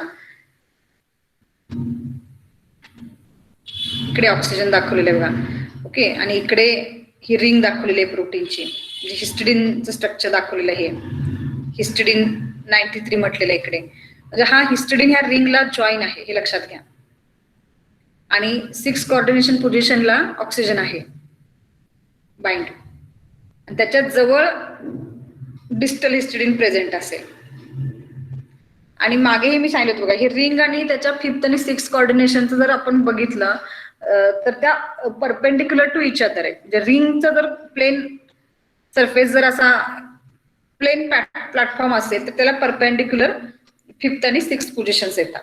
म्हणजे हे फंक्शनसाठी इसेन्शियल आहे. Okay, so after this discussion few more addition is here as a what are the two propionate groups. These groups, these are present towards the surface कारण हे चार्ज आहेत. प्रोपिओनेट हा मॉलिक्यूल चार्ज राहू शकतो कारण त्याच्यामध्ये COOH ग्रुप आहे, carboxyl group. हा कार्बोक्सिल ग्रुप COO मायनस म्हणून ऍज अ फिजिओलॉजिकल फॉर्म जेव्हा हिम ग्रुपचा आपण स्टडी करू तेव्हा तो COO मायनस असेल. ओके, त्यामुळे हे दोन्हीही चार्ज ग्रुप COO मायनस हे कॅव्हिटीमध्ये जेव्हा हिम ग्रुप प्रोटीनच्या कॅव्हिटीमध्ये बसणार आहे तेव्हा प्रोपेनेट ग्रुप हे सरफेसच्या बाजूला असते कारण त्यांच्याकडे मायनस चार्ज आहे. आणि फिजिओलॉजिकल pH ला हे दोन्हीही ग्रुप्स आयोनाइज फॉर्म मध्ये असतात, म्हणजे COO मायनस फॉर्म मध्ये असणार आहेत. ओके, आणि मग बाकीचं रेस्ट ऑफ द जे स्ट्रक्चर आहे हिम ग्रुपचा, हे बाकीचे रेस्ट ऑफ द चेन आणि अदर ग्रुप जर बघितले तर बाकीचे ग्रुप सगळे हे नॉन पोलर आहेत, त्यांच्यावरती कुठलाही चार्ज येऊ शकत नाही. त्यामुळे हे प्रोटीन मध्ये आतल्या बाजूला असतात. म्हणजे ही हिम ग्रुप किंवा हिम रिंग कशी फिट होणार कॅव्हिटीमध्ये, तर सरफेसच्या बाजूला प्रोपेनेट ग्रुप आहेत आणि इनर साइडला मिथिल व्हिनिल ग्रुप किंवा other rest of the ring part असेल. म्हणजे हे किती इंटरेस्टिंग आहे बघा. म्हणजे एक्सरे क्रिस्टलोग्राफिक डाटा जेव्हा तयार केला जातोय, एखाद्या प्रोटीनचं स्ट्रक्चर स्टडी केलं जातंय, म्हणजे ते प्रोटीन काय आहे, कसं आहे, त्याच्यात अमायनो ऍसिड्स किती आहेत, अल्फा हेलिक्स चेन मध्ये 141 अमायनो ऍसिड आहेत, बीटा चेन मध्ये 146 आहेत, किंवा मायोग्लोबिन मध्ये 153 अमायनो ऍसिड्स आहेत. आणि तिन्ही प्रोटीन इंडिव्हिज्युअल बघितली तर त्यांच्यामध्ये बरीचशी होमोलॉजी पाहायला मिळते, म्हणजे सिमिलॅरिटी पाहायला मिळते. फक्त काही फ्यू अमायनो ऍसिडचा सिक्वेन्स फक्त चेंज झालेला पाहायला मिळतो. ओके, पण मेन फंक्शनसाठी स्ट्रक्चरसाठी जी काय पाहिजे ती मात्र त्या तिन्ही प्रोटीनकडे, म्हणजे अल्फा प्रोटीन, बीटा प्रोटीन आणि मायोग्लोबिन प्रोटीन ह्या तिन्हीमध्येही फंक्शनसाठी लागणारी सगळी सिमिलॅरिटी सेम पाहायला मिळते. ग्लोब्युलर नेचर आहे वगैरे. मग बदल कुठे असणार आहे, सब युनिट असोसिएशन जे आहेत, alpha beta sub unit association, त्या असोसिएशनला स्टेबल करण्यासाठी काही चेंजेस फक्त आपल्याला हिमोग्लोबिन प्रोटीनच्या सिक्वेन्समध्ये पाहायला मिळतील. ओके, किंवा अदर काही फंक्शन्स हिम ग्रुपला जे मिळालेले आहेत हिमोग्लोबिनमुळे, तर त्या केससाठी लागणारी काही amino acids additional. Okay, so this is the information about him group. Okay, इथेही सेम इमेज दाखवलेली आहे पण हा प्रॉक्सिमल हिस्टिडीन आहे. हा proximal histidine directly bonded form मध्ये आहे आणि हा इकडे डिस्टल हिस्टिडीन जो आहे तो नियर टू दी ऑक्सिजन असणार आहे किंवा near to the 6th coordination position. आणि कारण 6th कोऑर्डिनेशन पोझिशनला वेगवेगळे मॉलिक्युल्स बाइंड होतात आपण सांगितलेले मागे बघा. फॉर एक्झाम्पल मायोग्लोबिनच्या बाबतीत ऑक्सिमायोग्लोबिन, फेरीमायोग्लोबिन वगैरे. तसंच हिम ग्रुपच्या बाबतीत सुद्धा 2 फिजिओलॉजिकल फॉर्म्स आयडेंटिफाय केलेले आहेत, oxy haemoglobin and carboxy haemoglobin. Okay, हे परत पुन्हा इथं सेम डिटेल स्ट्रक्चर आपण दाखवलेलं आहे हिम ग्रुपसाठी. आणि जस्ट मिनिट. ओके, इथं ह्या हिम ग्रुपच्या फंक्शन व्ह्यूनी थोडंसं सांगितलेलं आहे की ज्यामध्ये आपण आयर्न जो आहे तो फेरस आणि फेरिक स्टेटमध्ये अवेलेबल असतो. त्यापैकी ऍक्च्युअल हिम मध्ये जो आहे तो फेरस स्टेटमध्ये +2 स्टेटमध्ये, कारण ही +2 स्टेटमध्ये असेल तरच तो ऑक्सिजन बरोबर बाइंड होऊ शकतोय. आणि इथं आपण एक इमेज दाखवलेली आहे की ज्यामध्ये हा क्लेफ्ट मध्ये कसा फिट झालेला आहे, इथं हे आपल्याला इमेज मध्ये लक्षात येईल. It is a him group. Okay, along with its protein structure. मला काही पार्ट्स कव्हर करायचे तिथे थोडेसे आणि मग तुम्हाला परत पुन्हा थोडी स्ट्रक्चरल डिटेल्स मला सांगायचे आहेत. ओके, मग ह्या केसमध्ये आपण हिमोग्लोबिन बद्दल सांगत असल्यामुळे तर त्याचे फिजिओलॉजिकल फॉर्म्स हे डिऑक्सी मायोग्लोबिन, ऑक्सी मायोग्लोबिन, फेरी मायोग्लोबिन, जसे मायोग्लोबिनचे फिजिओलॉजिकल फॉर्म्स आहेत तसेच हिमोग्लोबिनसाठी सॉरी 1 मिनिट, नेक्स्ट स्लाइडवर आपण जायला पाहिजे. तसेच हिमोग्लोबिनसाठी ऑक्सिजनेटेड हिमोग्लोबिन आणि डिऑक्सिजनेटेड हिमोग्लोबिन असे 2 फिजिओलॉजिकल फॉर्म्स पाहायला मिळतात. ओके, सो या केसमध्ये इथं आपल्याला जनरल जेवढी हिमची इन्फॉर्मेशन शॉर्टली देता येते तेवढी आपण दिलेलीच आहे. आणि जेव्हा डिऑक्सी हिमोग्लोबिन स्ट्रक्चर असेल इथे इमेजमध्ये खाली, डिऑक्सी हिमोग्लोबिन ही स्ट्रक्चर वगैरे तुम्ही कुठे काढायची नाहीत किंवा त्याच्यावरती जास्त फोकस नाही केला तरी चालेल, पण आपल्याला माहित असावं ऍटलिस्ट फिजिओलॉजिकल फॉर्मची नावं तरी माहित असावीत. पण डिऑक्सी हिमोग्लोबिनच्या केसमध्ये म्हणजे ऑक्सिजन नाहीये, तर त्यावेळेस या रिजन मध्ये बघा तुम्हाला स्ट्रक्चर हे एम्प्टी दिसेल. इथं काहीच दिसत नाही ह्या एरियामध्ये. पण ज्यावेळेस ऑक्सी हिमोग्लोबिन असेल त्यावेळेस हा ऑक्सिजन जो बाइंड होणार आहे 6 कोऑर्डिनेशनला त्यावेळेस मात्र हा डिस्टल हिस्टिडीन इथं इन्व्हॉल्व्ह होतोय. म्हणजे डिस्टल हिस्टिडीन नुसता प्रेझेंट आहे असं नाही, त्याचाही रोल आहे, फंक्शन आहे. फक्त स्ट्रक्चर बाउंड करून घेण्यामध्ये किंवा स्ट्रक्चर स्टेबल करण्यामध्ये डिस्टल हिस्टिडीनचा रोल नाहीये. डिस्टल हिस्टिडीनचा रोल हा फंक्शन मध्ये आहे. 2 हिस्टिडीन आहेत बघा. प्रॉक्झिमल हिस्टिडीनचा रोल स्ट्रक्चर स्टॅबिलायझेशन मध्ये येतो आणि डिस्टल हिस्टिडीनचा रोल हा फंक्शन मध्ये येतोय. ओके, सो एवढं तुम्हाला जस्ट माहित असलं तर इथं सफिशियंट आहे. देन ओके, इथं थँक्यूची स्लाइड येते पण मला परत मागे जायचं आहे आणि मग थँक्यू म्हणेन मी. ह्या स्ट्रक्चरला तुम्हाला इन शॉर्ट थोडंसं सांगायचं होतं. ऍक्च्युली हे जे स्ट्रक्चर आहे कसं काढायचं, काय करायचं ह्याच्यामध्ये रिंग काढताना वगैरे ड्रॉ करताना ह्याच्यामध्ये डबल बॉन्ड येत आहेत. ही एक तुम्ही जर बघितलं तर स्ट्रक्चर वेगवेगळे हिमचे तर खूप काही ठिकाणी असं कॉम्प्लिकेशन्स पाहायला मिळतात आपल्याला. ओके, त्याच्यामुळे त्याच्याऐवजी आपल्याला जर समजा स्ट्रक्चर ड्रॉच करता आलं तर म्हणजे सोप्या पद्धतीनं तर त्याच्यासाठी एक इथं आपला एक व्हिडिओ मी युट्यूबला तयार केला होता, how to draw the heme structure म्हणून. तो मी शॉर्टली तुम्हाला दाखवणार आहे, थोडा फास्ट घेणार आहे मी तो. 6 मिनिटाचा आहे, चालेल तसा 6-7 मिनिटाचा.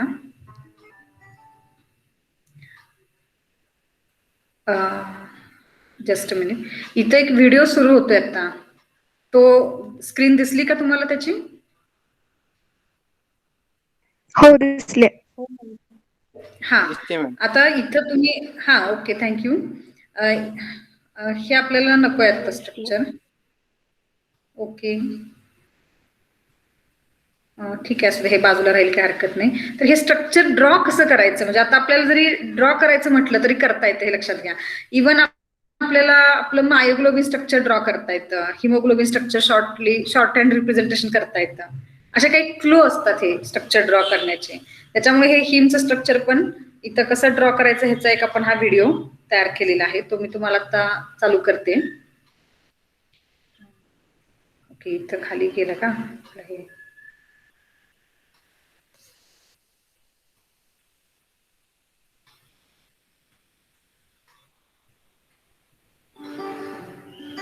Hello everyone. I am am Vidya Patil from Yashwantrao Chavan Institute of Science, Satara.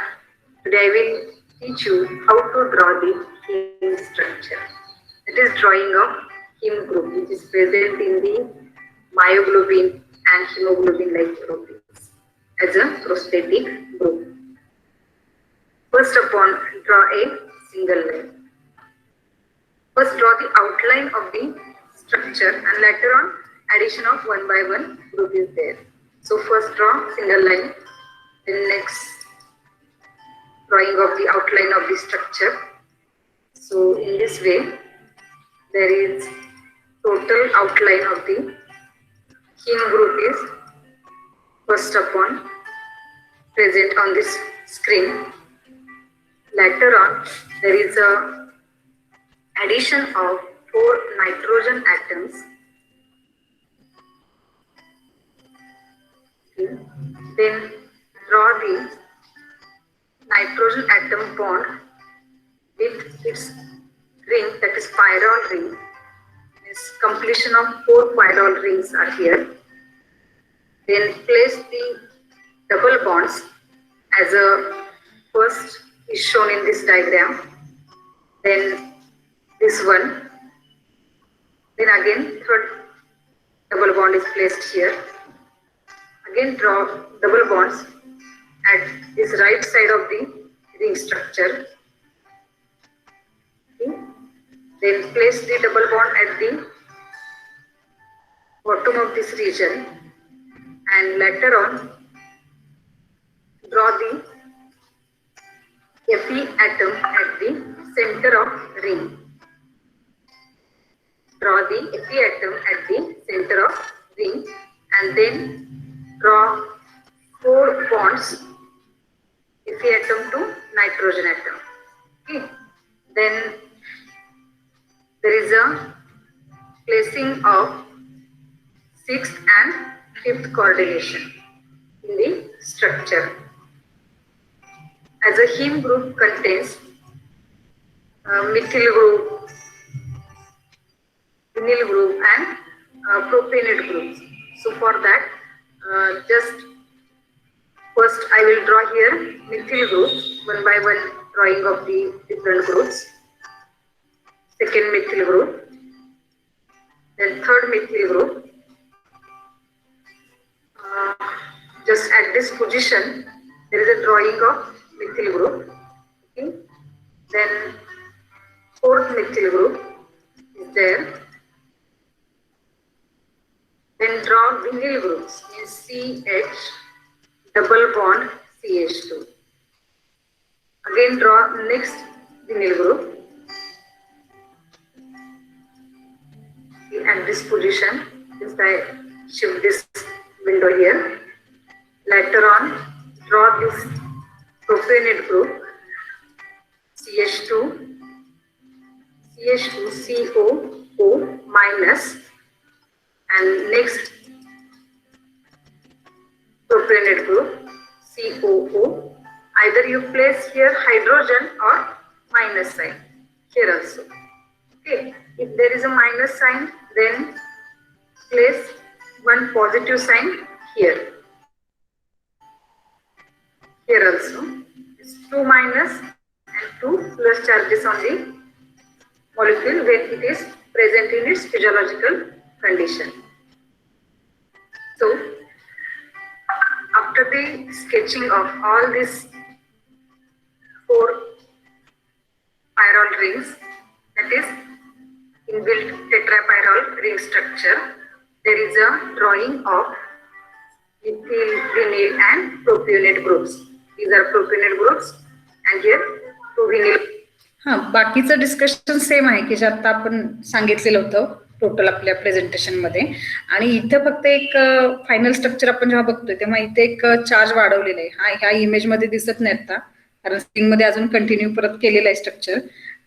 तुम्हाला ऍटलिस्ट लास्ट आपण जेव्हा बघू हे बाकी सेम एक्सप्लेनेशन सांगितलेलं आहे. प्रॉक्सिमल हिस्टिडीन, डिस्टल हिस्टिडीन हे एक्सप्लेनेशन पुढच्या 2-3 मिनिटांमध्ये कव्हर केलेलं आहे. कारण जेव्हा फक्त हिम ग्रुप आपण ऍज अ बघणार आहोत सिंगल या व्हिडिओमध्ये तेव्हा त्याच्याबद्दलची सगळी माहिती कव्हर व्हावी ह्यासाठी. आणि मग सेम एक्सप्लेनेशन आहे की जे आपण सांगितलेलं आहे, परपेंडिक्युलर आहे किंवा fifth coordination, sixth coordination, proximal, distal histidine बद्दलची सगळी इन्फॉर्मेशन पुढे एंटायरली आता आपण जी सांगितलेली आहे तीच आहे इथं. आणि मग लास्टला इथं शेवट आपण सेम स्ट्रक्चर, फक्त शेवट कन्क्लूड करताना मी इथे प्लस चार्ज आल्यामुळे ह्या नायट्रोजनची एक व्हॅलन्सी इथं वाढलेली आहे, ती तेवढी इथं ऍड केलेली आहे स्ट्रक्चर ड्रॉइंग मध्ये. त्याच्यामुळे हा कसा स्ट्रक्चर ड्रॉ करायचा हा व्हिडिओ तुम्ही कधी पण बघू शकताय युट्यूबला, किंवा हे आतापर्यंत आपण जे काही प्रेझेंटेशन्स दाखवले तुम्हाला पीपीटी ॲज अ लेक्चरसाठी, त्या सगळ्या पीपीटी युट्यूबला लोड केलेल्या आहेत. ओके, सो इथं आपलं आत्ताचं लेक्चर आपण थांबवतोय आणि जस्ट अ मिनिट. ओके,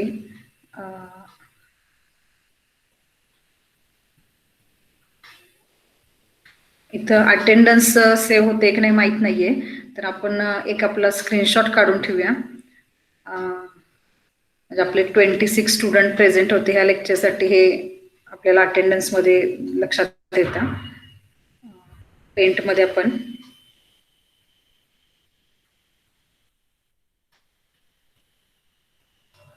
आणि तुमचं मला वाटते यानंतर लेक्चर आहे किंवा नाही हे मला शेड्यूल माहीत नाही आता, पण ॲटलिस्ट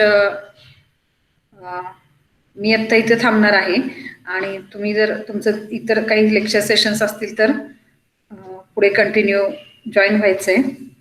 जस्ट मिनिट, फक्त आपण सेव्ह करूया 23, 2.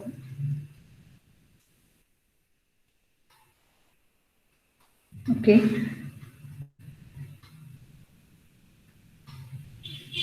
चॅट बॉक्समध्ये काय होतं मी काय माझ्या लक्षात नाही आलं. हो, वेटिंगला स्टुडंट आहेत. काय करायचं अशा वेळेस, मध्ये कोणीतरी बोलायचं आणि सांगायचं लगेच मॅडम वेटिंगला स्टुडंट आहेत त्यांना ऍडमिट करून घ्यायचंय म्हणून. बऱ्याचदा काय होतं आम्ही प्रेझेंटेशन जेव्हा ऑन करतोय किंवा व्हिडिओ ऑन करतो तेव्हा मग स्टुडंटना ऍडमिट करून घेता येत नाही. जे प्रेझेंट स्टुडंट आहेत त्यांना समजल्यावर जे आपण वेटिंगला कोण आहे तर लगेच सांगायचं. आणि ही स्क्रीन, मेन स्क्रीन जी आहे ही गुगल मीट साठीची आता जी विंडो दिसते ती आम्हाला दिसत नाही जेव्हा आम्ही प्रेझेंटेशन स्क्रीन ऑन करतोय तेव्हा. त्यामुळे थांबवायचं, मॅडम प्लीज काही बोलायचंय म्हणायचं आणि असे स्टुडंट आपले वेट करतायत म्हणायचं, म्हणजे मी त्या स्क्रीन मधून बाहेर येऊन स्टुडंटना ऍडमिट करून परत स्क्रीनवर जाऊ शकते. चालेल, इथं आता आपण थांबतोय. मी माझ्या बाजूने मीटिंग एंड करते. तुम्ही तुमचं पुढचं लेक्चर आहे किंवा नाही कन्फर्म करून मग कंटिन्यू करायचं का एंड करायचं ते लक्षात घ्या. चालेल, लक्षात आलं का? प्रोटीनचा स्टडी म्हणजे काय असतं हे लक्षात आलं का इथं आता ह्या स्लाइडला, सॉरी ह्या लेक्चरला?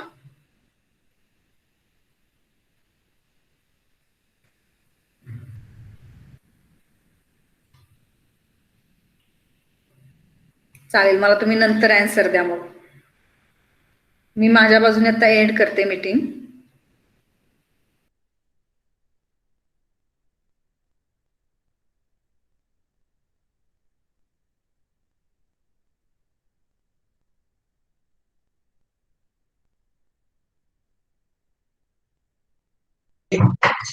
हो.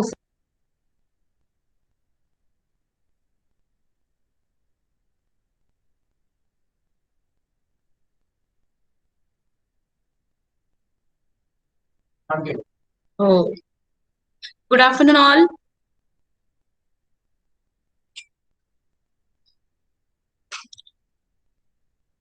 एक 5 मिनिटात आपण लेक्चर स्टार्ट करूया. अजून जॉईन होत आहेत का?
Okay, students, are you able to see the screen?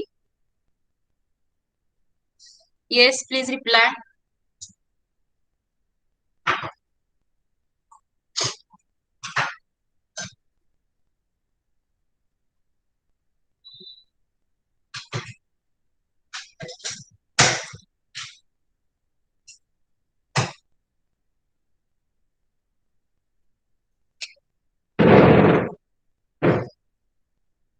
Hello.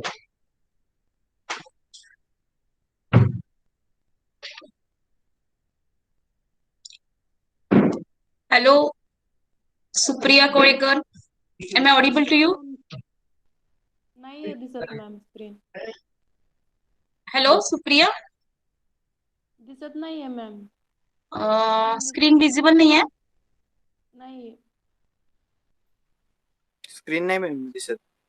Okay, actually I have presented PPT. Okay. Now is it visible? Yes, हो दिसते आता.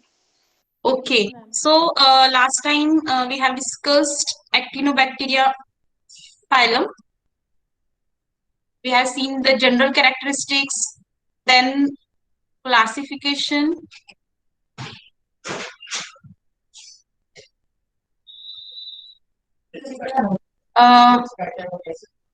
आपण मायकोबॅक्टेरियम हा बघितलं होतं का? Yes.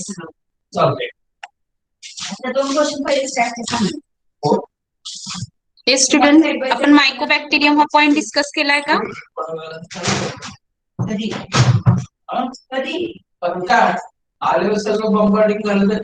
Hello. Yes Pooja. Pooja. Yes ma'am. Mycobacterium हा पॉइंट डिस्कस केलाय का आपण? हा झाला होता लास्ट टाइम आपण जेव्हा ऑफलाईन लेक्चर घेतलं होतं. आय थिंक हा झाला होता हा पॉइंट पण. Yes ma'am. Yes. Yes cord factor, colony appearance वगैरे आपण डिस्कस केलं होतं. Okay. So next point we are going to discuss is genus Streptomyces.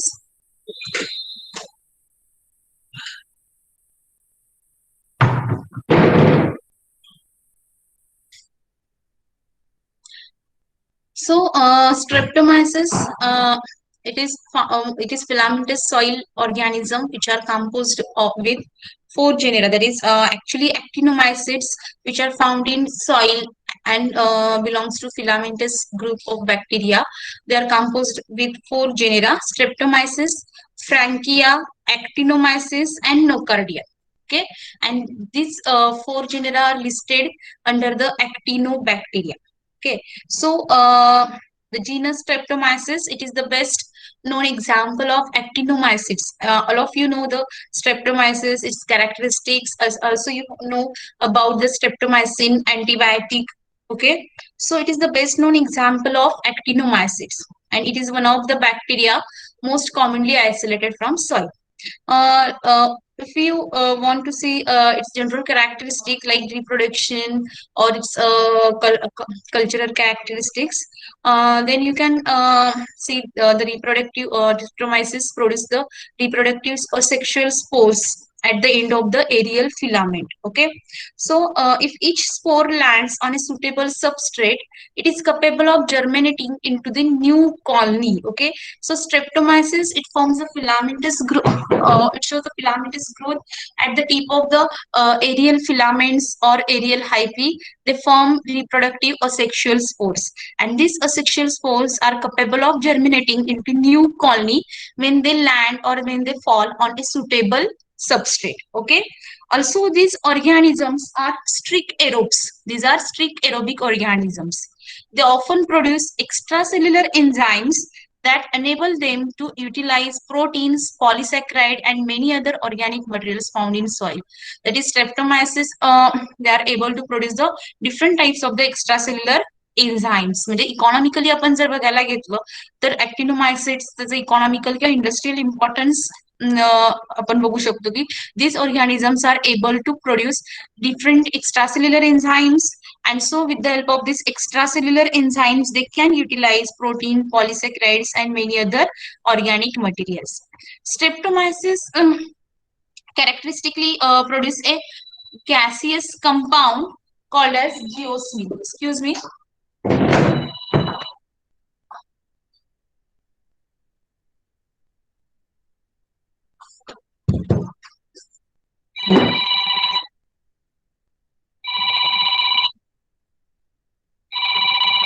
Uh, 1 minute, please.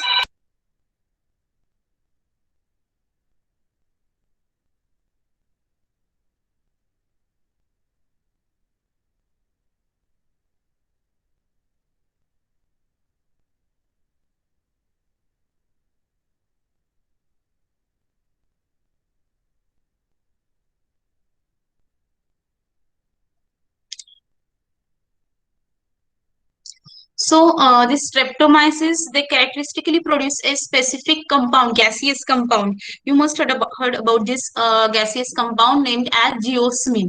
And geosmin is responsible, or it gives a fresh soil. It's a typical musty odor. तुम्ही बघितलं असेल की पावसाळ्यामध्ये वगैरे जेव्हा पाऊस पहिला पडतो त्यावेळी एक स्पेसिफिक मस्टी ओडर किंवा एक मातीचा वास येतो.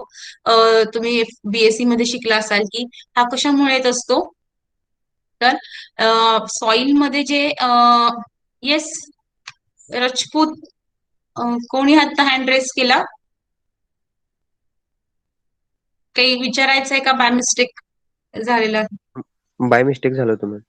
Yes, okay.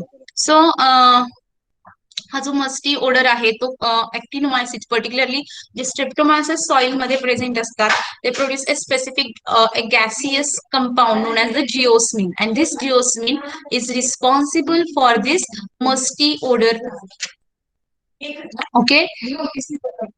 Also, these streptomyces species are very valuable because they produce most of our commercial antibiotics. As I told you, streptomyces, they are able to produce the various types of the antibiotics. The most well-known example is streptomycin. Okay.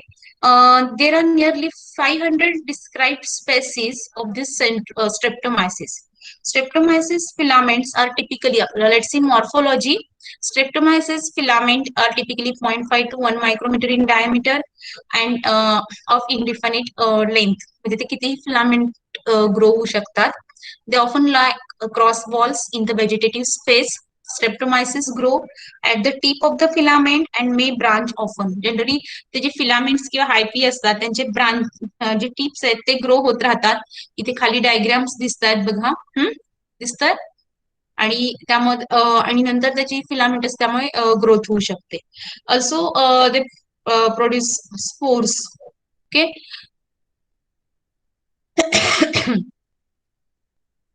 त्याला आणि ते spores जिथं specific जे aerial filaments वर तयार होतात त्याला आपण स्पोरोफोर्स म्हणलं जातं. फोर्स म्हणजे स्टॉक, जे स्पोर बेअर करणारे किंवा स्पोर कॅरी करणारे जे स्टॉक असतात त्यांना आपण स्पोरोफोर्स म्हणतात. Okay. So sporophores that is asexual reproductive spores are produce or formed which project above the surface of the colony and give rise to spores. इथे तुम्हाला डायग्राम मध्ये दिसतंय बघा स्पोरोफोर्स, कोनिडिओस्पोर्स इथे त्याच्यानंतर तयार होतात. असेक्शुअल रिप्रोडक्टिव्ह स्पोर्स म्हणून ते काम करणार आहे. ओके.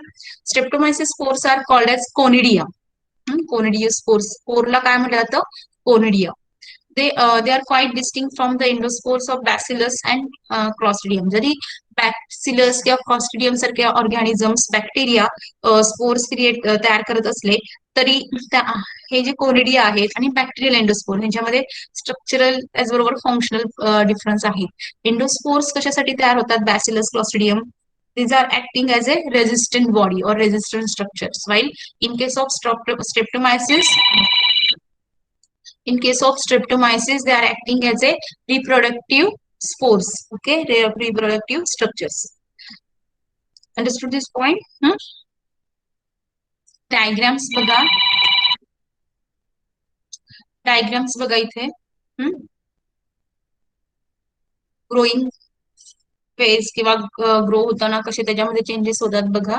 बऱ्याच वेळा मगाशी सांगितलं की टिप्स ग्रो होत राहतात, कर्लिंग होतं, त्याच्यानंतर बऱ्याच वेळा ब्रांचिंग तिथे झालेलं तुम्हाला दिसतं. ब्रांचिंग होतानाच त्याच्याबरोबर तुम्हाला स्पोर्स हळूहळू त्याच्या जे टिप्स आहेत तिथे तयार होतील. थोडस त्याचं काय म्हणू शकतो, स्पायरल्स तयार होतात. ते लक्षात म्हणजे हे जे फिलामेंटस हायपिस्ट्रेट आहेत ते ग्रो होतात आणि मधूनच ब्रांचिंग पॉइंट्स तयार होतात. त्याचे टिप्स आहेत, त्या टिप्सवर स्पोर जनरेट व्हायला लागतात. स्पोर जनरेट व्हायला लागतात आणि त्याच्यामुळे तिथे असेक्शुअल कोनिडिया किंवा कोनिडिया म्हणजे स्पोर्स तयार होतात की ज्याच्यापासून त्यांचं असेक्शुअल रिप्रोडक्शन होईल. इथे डायग्राम दिसतात बघा. Coils of conidia spores supported by the filaments above the Streptomyces. जे स्ट्रेट किंवा फिलामेंटस ग्रोथ आहे आणि बऱ्याच वेळा जिथं कोनिडियस स्पोर्स किंवा कोनिडिया तयार होणार आहेत तिथं ब्रांचिंग होतं. ब्रांचिंग झाल्यानंतर स्पायरल्स, इथं हळूहळू सेल वॉल थिक होत जाते, त्यांचं कॉन्स्ट्रक्शन होत जातं, स्पायरल शेप त्याला येत राहतो आणि त्याच्यावर स्पोर्स तयार व्हायला लागतात, स्पोर्स तयार व्हायला लागतात. समजतं?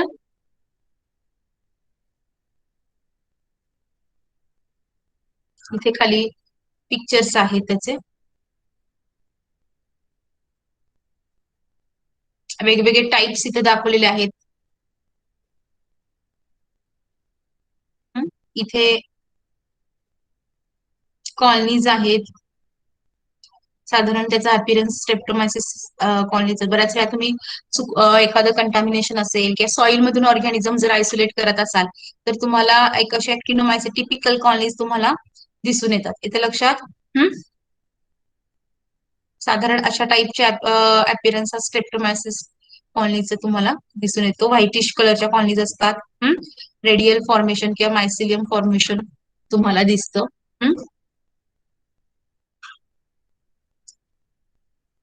Antibiotics of streptomyces. The first antibiotic produced from or obtained from streptomyces species is streptomycin. Okay. Also, different species of the streptomyces, they are able to different types of the streptomyces antibiotics. Sorry. And these antibiotics, more than 60 streptomycin antibiotics have been used in human and veterinary medicine, and some of they are most commonly used. काही पाठीमागे दाखवलेले आहेत खाली list मध्ये. इथे colony बघा, whitish colony आहे स्ट्रेप्टोमायसिसची आणि साधारण क्राउडेड प्लेटवर इथे तुम्हाला दिसते की स्ट्रेप्टोमायसिसची कॉलनी आहे आणि झोन ऑफ इनिबिशन दिसतो. इथे अँटीबायोटिक्स तयार झाल्यामुळे इथली ग्रोथ काय झाली, इनिबिट झालेली आहे. त्याच्यानंतर B, red colour antibiotic anticycloprodigiosin is being excreted by the colonies of Streptomyces collicolor. Okay. साधारण हे जे रेडिश कलरचं आहे ते अँटीबायोटिक सिक्रेट झालेले आहे असं त्यांनी म्हटलेलं आहे. म्हणजे त्या कॉलनीजवर असा रेड कलरचा मोठ्या प्रमाणात अँटीबायोटिक्स तयार झालेले आहेत, ते सिक्रेट केले गेलेले आहेत. दिसतंय का डायग्राम मध्ये सगळ्यांना? डायग्राम दिसतात का? थोडीशी फंगस लाईक किंवा कॉटनी अशी ग्रोथ दिसतेय, पण थोडीशी ती ड्राय असते.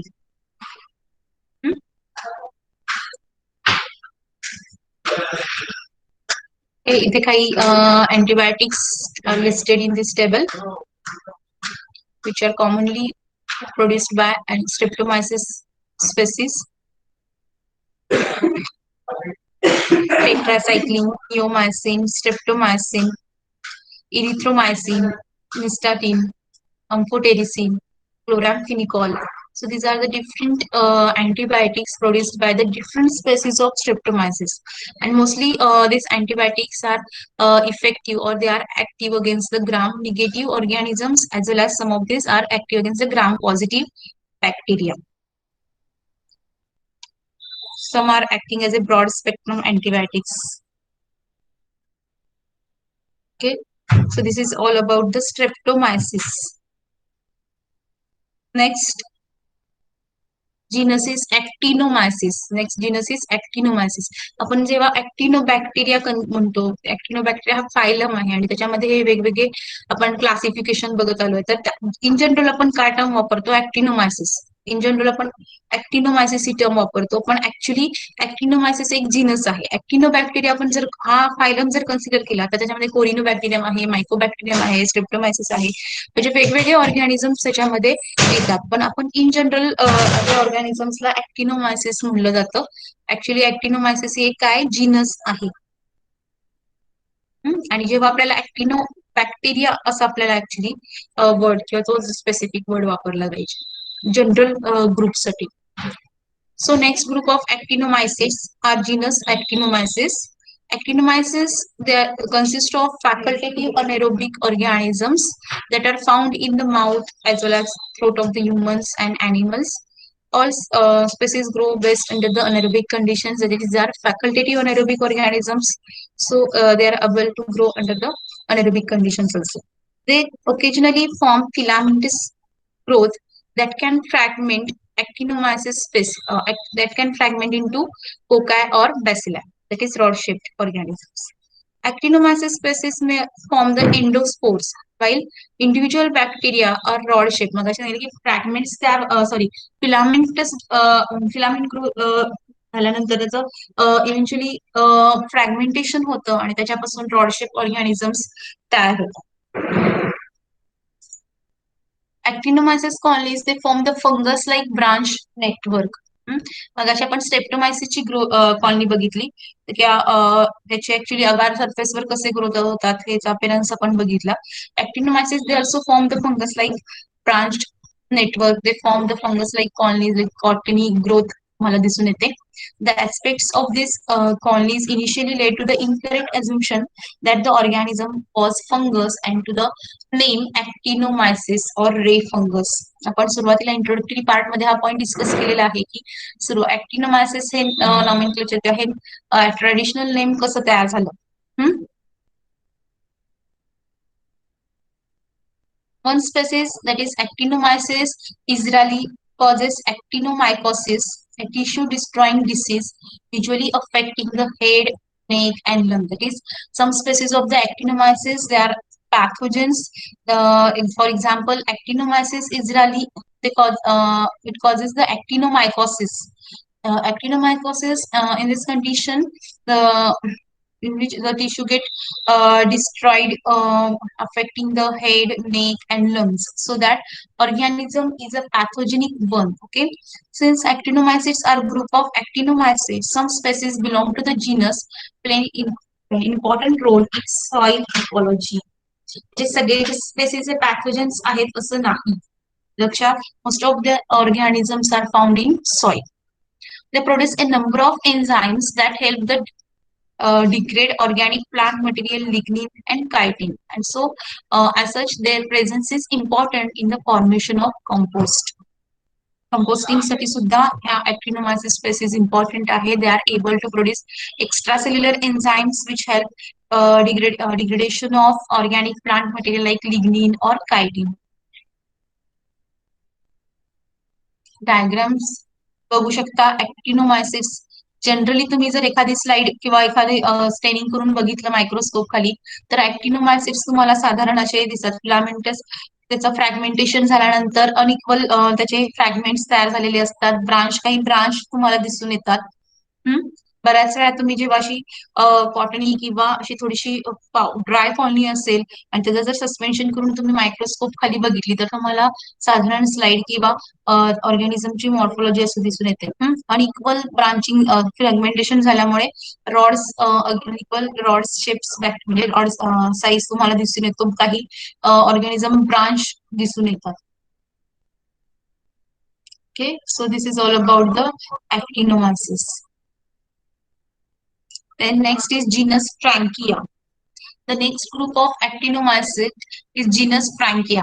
It is nitrogen fixing Actinomyces, and so it causes the nitrogen fixing nodules to form in older tree roots, such as rhizobia, cause nodules on the roots of the legumes in Fabaceae family. तुम्ही Rhizobium organisms बघितला शिकलेला आहात. Rhizobium they are able to cause or able to produce nodules on the roots of the legumes belonging to the Fabaceae family. Okay, म्हणजे जे groundnuts किंवा जे वेगवेगळे मेथी असेल त्यांच्या लेग्युम्स वर रूट्स तयार झालेले असतात. रायझोबियम मुळे हे रूट्स नोड्युल्स तयार झालेली असतात आणि त्याच्यामध्ये तुम्ही त्याच्यातून रायझोबियम तुम्ही आयसोलेट केलेले आहेत.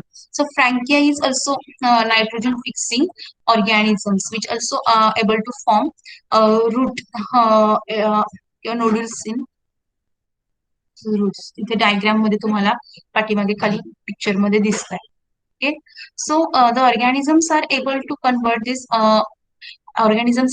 convert the atmospheric nitrogen into ammonia via enzyme nitrogenase, and the process is known as the nitrogen fixation. इथे लक्षात फ्रँकिया, it is the actinobacteria which is able to produce it is able to fix nitrogen. It fixes or it converts the atmospheric nitrogen into ammonia, and for this they require or they have enzyme nitrogenase. Okay, and the process is called as nitrogen fixation. So the bacteria can supply most or all of the nitrogen requirements of the host plant. Host plantला जेवढी नायट्रोजनची requirement आहे तो nitrogen supply करायचं काम त्यातला बराचसा nitrogen या mostly all nitrogen is supplied by Miss Frankia species. As a result, the actinorhizal plants colonize and often thrive in the soil that are low in plant nutrients, and therefore they are symbiotic organisms. त्यामुळे जिथं ज्या soil मध्ये की nutrients कमी आहे अशा soil मध्ये सुद्धा हे ऑर्गॅनिझम्स काय होऊ शकतात, सॉरी असे प्लांट्स सर्वाइव्ह होऊ शकतात. कशामुळे तर फ्रँकिया बरोबर जी सिम्बायोटिक ग्रोथ आहे किंवा सिम्बायोसिस जे दिसून येतं त्याच्यामुळे हे ऑर्गॅनिझम अशा सॉइल मध्ये किंवा अशा एन्व्हायरमेंट सुद्धा सर्वाइव्ह होऊ शकतात, ग्रो होऊ शकतात. इथे खाली तुम्ही बघितलं असेल तर रूट नोडल्स ऑफ फ्रँकिया. थोडासा तुम्हाला डिफरन्स लक्षात येईल की रायझोबियम पासून तयार होणारे रूट नोडल्स आणि फ्रँकियाने तयार केलेले रूट नोडल्स यांच्यामध्ये डिफरन्स दिसून येतो. आणि मायक्रोस्कोपिक अपिअरन्स किंवा मायक्रोस्कोपिक व्ह्यू जर बघितला तर असे थीन लॉंग ब्रांचिंग तुम्हाला झालेलं दिसतं. त्याचबरोबर कोनिडिओ स्पोर्स सुद्धा त्या आहेत. स्पोर्स सेक्शुअल रिप्रोडक्शन हे स्पोर्स मुळे होतं. कोनिडिओ स्पोर्स तयार झालेले तुम्हाला इथे दिसून येतं.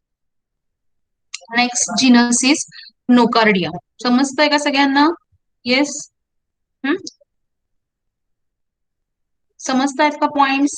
आपण एक एक जीनस बघतो. ऍक्टिनोबॅक्टेरिया मागच्या आपला पॉइंट पाठीमागे राहिला होता. काही सुरुवातीच्या जीनस आपण डिस्कस केल्या होत्या. राहिलेल्या जीनस आज आपण डिस्कस करत आहोत. तेजस्विनी पाटील, येस, समजतंय का? सुप्रिया कोळेकर, हो मॅम समजते. ओके.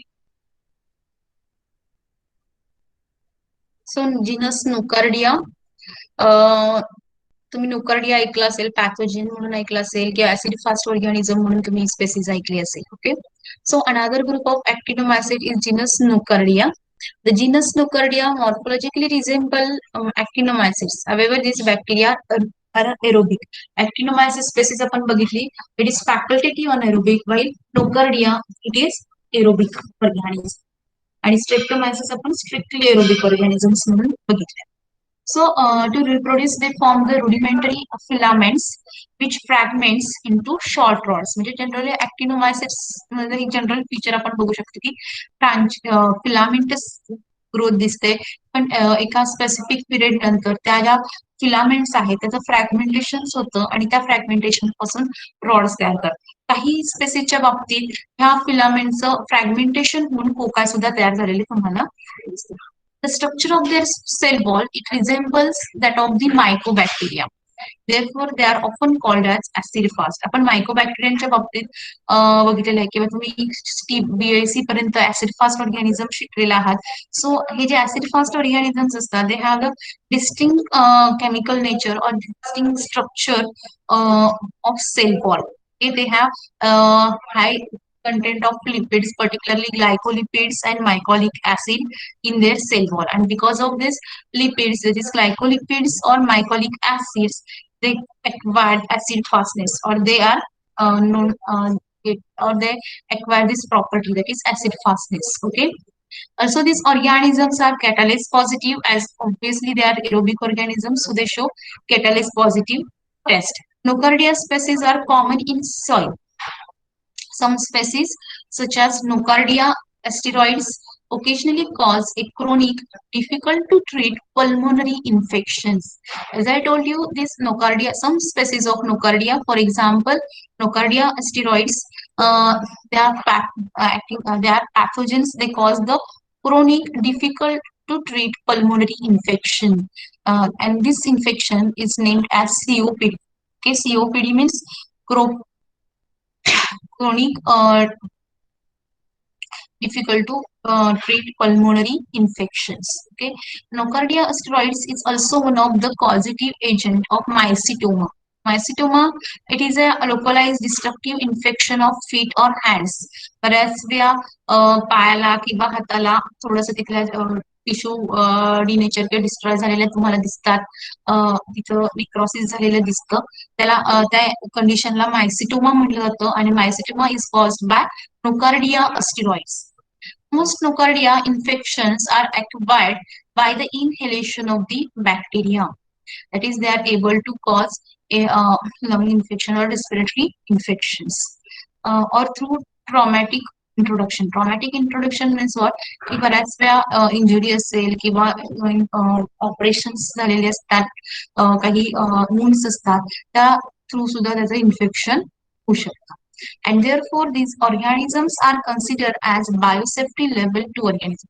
Biosafety levels, आता तुम्ही मला वाटते तुम्हाला स्किल कोर्स आहे, तुम्ही त्याच्याबद्दल ऐकलं असेल की बायोसेफ्टी अनालिसिस किंवा बायोसेफ्टी कन्सल्टंट म्हणून मला वाटते तुम्हाला एक स्किल कोर्स आहे, त्याच्यामध्ये तुम्ही शिकणार आहात बायोसेफ्टी मीन्स व्हॉट. की साधारण हे ऑर्गॅनिझम्स आपण नॉर्मली आपल्या ज्या अकॅडमिक लॅब्स असतात त्याच्यामध्ये तुम्ही हे हँडल करू शकत नाही. त्याच्यासाठी तुम्हाला ते बायोसेफ्टी लेवलचे लॅमिनार्स यूज करावे लागतात किंवा त्याचे पर्टिक्युलर टाईपच्या लॅब्स वापराव्या लागतात, ते लक्षात. आणि तो पॅथोजन किती काय म्हणू शकतो हजार्डस आहे किंवा इन्फेक्शियस आहे त्याच्यावरून त्याचे वेगवेगळे लेवल्स बायोसेफ्टी लेवल्स तयार केलेले आहेत. So this Nocardia species is considered as a biosafety level 2 organisms. Okay. Some species of this genera are acid fast. Okay, some species are of this genera are acid fast.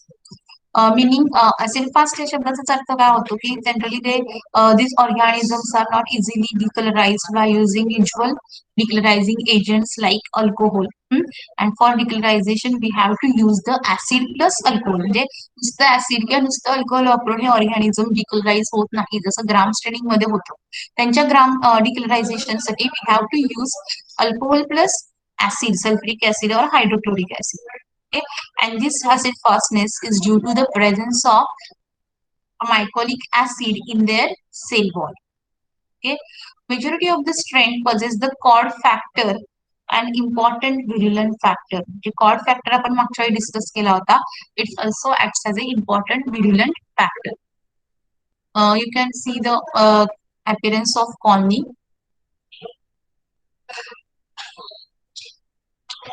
Nocardiaची इथे खाली diagram मध्ये दिसते.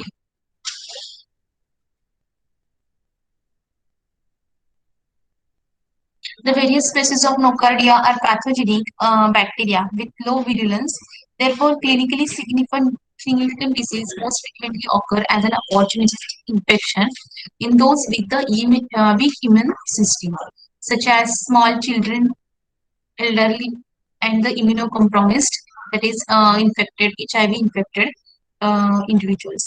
Nocardial virulence factors are the enzymes like catalase and superoxide dismutase, as well as cord factor.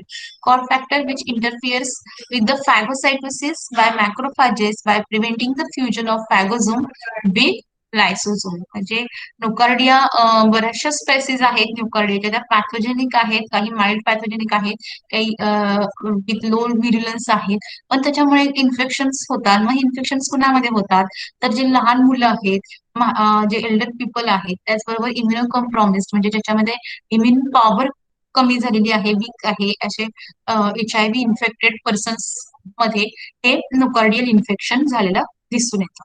मग त्याच्यामध्ये जे वेगळे वेगळे व्हिरिलंट factor आहेत, मग त्याच्यामध्ये कॅटालिज असेल किंवा सुपर ऑक्साईड ओके. सो दिस किंवा कॉड फॅक्टर ही आपण मागच्या वेळी डिस्कस केलेला आहे. कॉड फॅक्टरमुळे फॅगोसायटोसिस मध्ये इंटरप्शन येतं किंवा फॅगोसायटोसिस व्यवस्थित वर्क होत नाही. फॅगोसायटोसिस तुम्ही शिकला की जिथं लायसोझोम आणि फॅगोझोम्स एकमेकांबरोबर फ्यूज होतात, तिथं थोडासा हा प्रॉब्लेम येऊ शकतो की त्या फ्यूज होणार नाहीत, फॅगोसायटोसिस कम्प्लीट होत नाहीत. आणि most of the times this organisms are able to grow within this cell. Okay, so Nocardia, did you understand this point? Nocardia साधारण टिपिकल अशी कॉलनी तुम्हाला इथे दिसेल नोकार्डियाची. आणि मायक्रोस्कोप खाली ऍसिड फास्ट स्टेनिंग जेव्हा आपण करतो तेव्हा तुम्हाला असे ब्रांच फिलामेंट्स, लॉंग फिलामेंट्स तुम्हाला दिसून येतील. ठीक आहे, समजतंय का? येस. काही कळलं नसेल तर लगेच विचारायचंय. विनया बोडके, समजतंय का? हो मी समजते. Okay. Next genus is Gardnerella. Gardnerella vaginalis is a bacterium that causes one of the most common forms of the vaginitis. It causes the inflammation of vagina. There has always been some difficulty in assigning taxonomic position in this species, which is the gram variable. Generally हा actually त्याचं classification करायला किंवा specific ग्रुपमध्ये include केलेल्या काही problems येतात. टॅक्झॉनॉमिक position त्याची assign करायला थोडीशी डिफिकल्टी येते का, तर it shows gram variable characteristic, म्हणजे sometimes it shows gram positive character और sometimes it appears as a gram negative. Okay, also it exhibits a highly pleomorphic morphology. Pleomorphic morphology म्हणजे माहिती आहे तुम्हाला, that is they are able to change their shape or morphology depending upon their environment. Okay, it is म्हणजे natural environment मधून आपण जेव्हा ते isolate करू तेव्हा त्यांची मॉर्फॉलॉजी वेगळी असते, आणि जेव्हा आपण सिंथेटिक मीडिया किंवा लॅबोरेटरीज मध्ये ग्रो करू तेव्हा त्यांची मॉर्फॉलॉजी चेंज झालेली असते. So this is pleomorphic morphology. It is facultative anaerobic organisms of which the Gardnerella vaginalis is the only species. म्हणजे आपण जेव्हा जिनस बघतो, जनरल जिनस की गार्डनेरिला, त्याच्यामध्ये अनारोबिक बॅक्टेरिया म्हणून जी स्पेसिस आयडेंटिफाय केली गेलेली आहे, की जी फक्त एक ओनली स्पेसिस आयडेंटिफाय केली गेली, ती आहे गार्डनेरिला वजानिलिस. ही is the only species that have been आयडेंटिफाइड.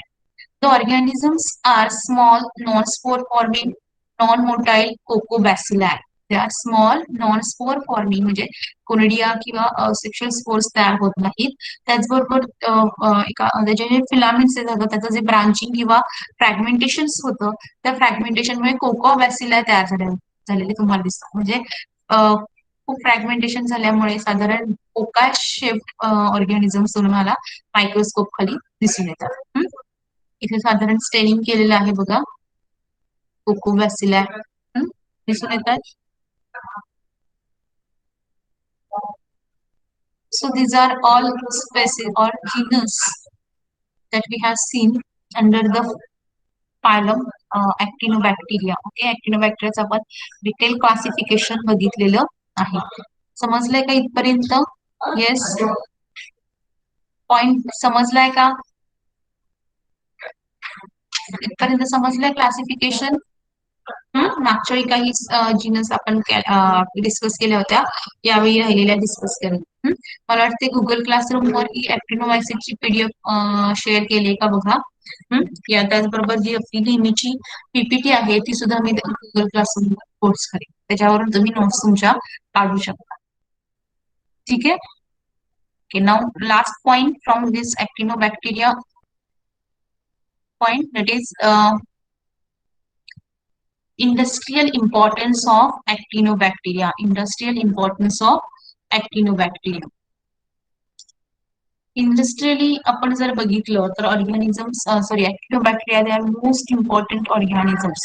तुम्ही बऱ्याच मोस्ट म्हणजे त्यातला सर्वात महत्वाचा इंडस्ट्रियल व्हॅल्यू किंवा इंडस्ट्रियल इम्पॉर्टन्स जर आपण डिस्कस केलं तर काय अँटीबायोटिक्स. म्हणजे व्हॅल्युएबल अँटीबायोटिक्स हॅव्हिंग म्हणजे almost all 80 to 90% antibiotics have been isolated from this organisms or from this actinobacteria. जे नॅचरल अँटीबायोटिक्स आहेत किंवा बरेचसे त्या अँटीबायोटिक्स पासून मॉडिफिकेशन्स करून काही सेमी सिंथेटिक अँटीबायोटिक्स सुद्धा तयार केलेले आहेत. म्हणजे बरेचसे antibiotics they have been isolated from or have been obtained from actinobacteria. Actinobacteria can be taxonomically divided into 8 common genera which have been described above. आपण ज्या 8 जेनेरा आता बघितल्या की इंडस्ट्रियली इम्पॉर्टन्स असेल त्यांचं किंवा मेडिकली इम्पॉर्टंट आहेत, इकॉलॉजिकली इम्पॉर्टंट आहेत, असे 8 different genera we have discussed in last 2 lectures. Since it is a widely spread phylum, Actinobacterium they are widely distributed organisms. There are vast biochemical and physiological differences between each genera and each species. त्यांचं habitat consider जर केलं किंवा बाकीचे characters आपण consider केल्या तर त्याच्यामध्ये biochemical आणि फिजिओलॉजिकल डिफरन्सेस तुम्हाला प्रत्येक जेनेरा किंवा प्रत्येक स्पेसिस मध्ये तुम्हाला दिसून येतं. Some are facultative anaerobic, some are strict aerobic, some are aerobic organisms. Okay, also they show the differences in their morphology or some biochemical and physiological properties. आणि त्याच्या मागचं रिझन काय? Because they are widely distributed organisms. वेगवेगळ्या environment मध्ये वेगवेगळ्या habitat मध्ये organisms हे grow झालेले तुम्हाला दिसून येतात. There are so many importance of this species. Actinomycetes are well or recognized for their metabolic versatility that is frequently accompanied by the production of primary and secondary metabolites of economic importance. So, can you tell me what is the difference between primary and secondary metabolites? Who will tell me? Yes, Pooja Kori. What is the difference between primary and secondary metabolites, or what are the primary metabolites or secondary metabolites? Tell me fast. Ma'am, Yes, Supriya. Hello. primary metabolites involve. Hello, ma'am. Yes, yes, you are audible.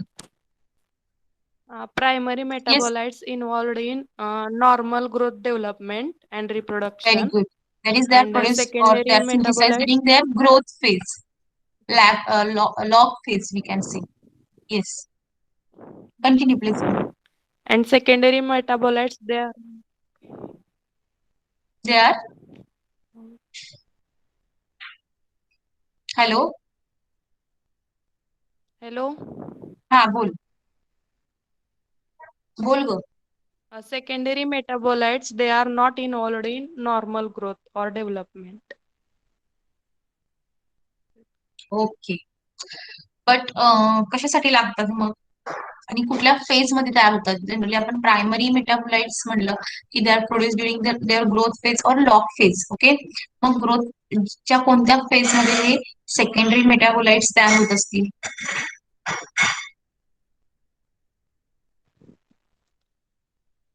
Anyone? Prajakta. Stationary. Very good. Stationary phase मध्ये. म्हणजे antibiotics हा एक secondary metabolite आहे की जो stationary phase मध्ये तयार होतो. मग स्टेशनरी फेज मध्ये का तयार होतील?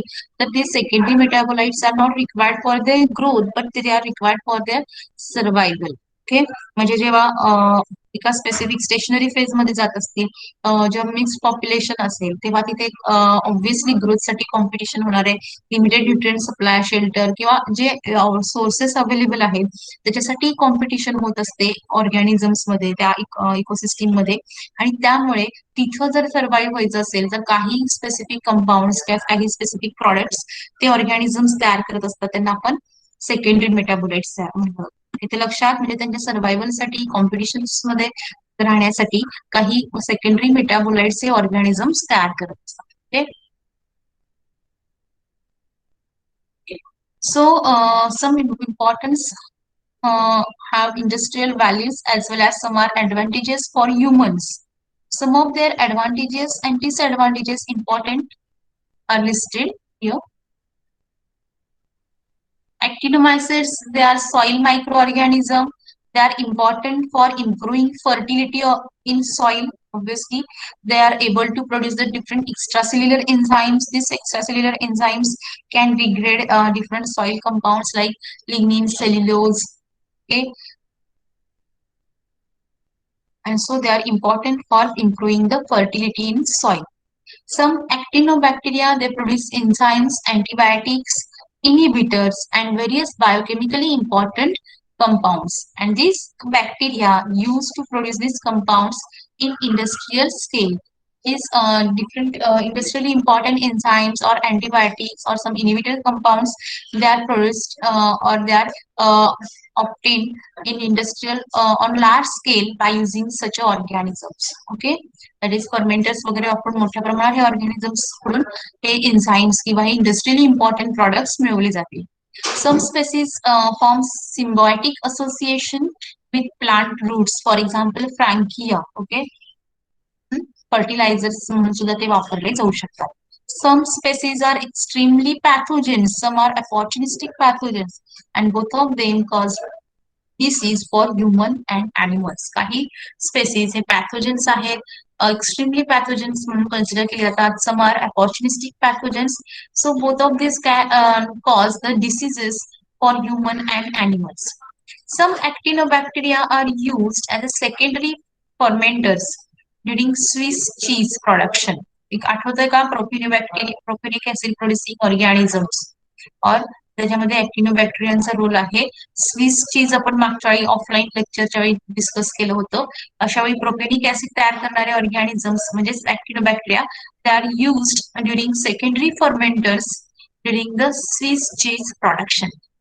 They have the ability to degrade a wide range of hydrocarbons, pesticides, aliphatic and aromatic compounds. That is, they are able to degrade some recalcitrant compounds like hydrocarbons, pesticide, aliphatic and aromatic compounds.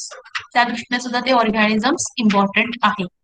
They perform microbial transformation of organic compounds, a field of great commercial value. बऱ्याच वेळा जे steroid सारखे compounds असतात त्याच्यामध्ये थोडंसं modification केलं, transformation केलं की नवीन कंपाऊंड तयार होतो की ज्याला मेडिकल इम्पॉर्टन्स म्हणजे ड्रग तयार होऊ शकतो किंवा वेगवेगळ्या इंडस्ट्रीज मध्ये ते वापरले जाऊ शकतात.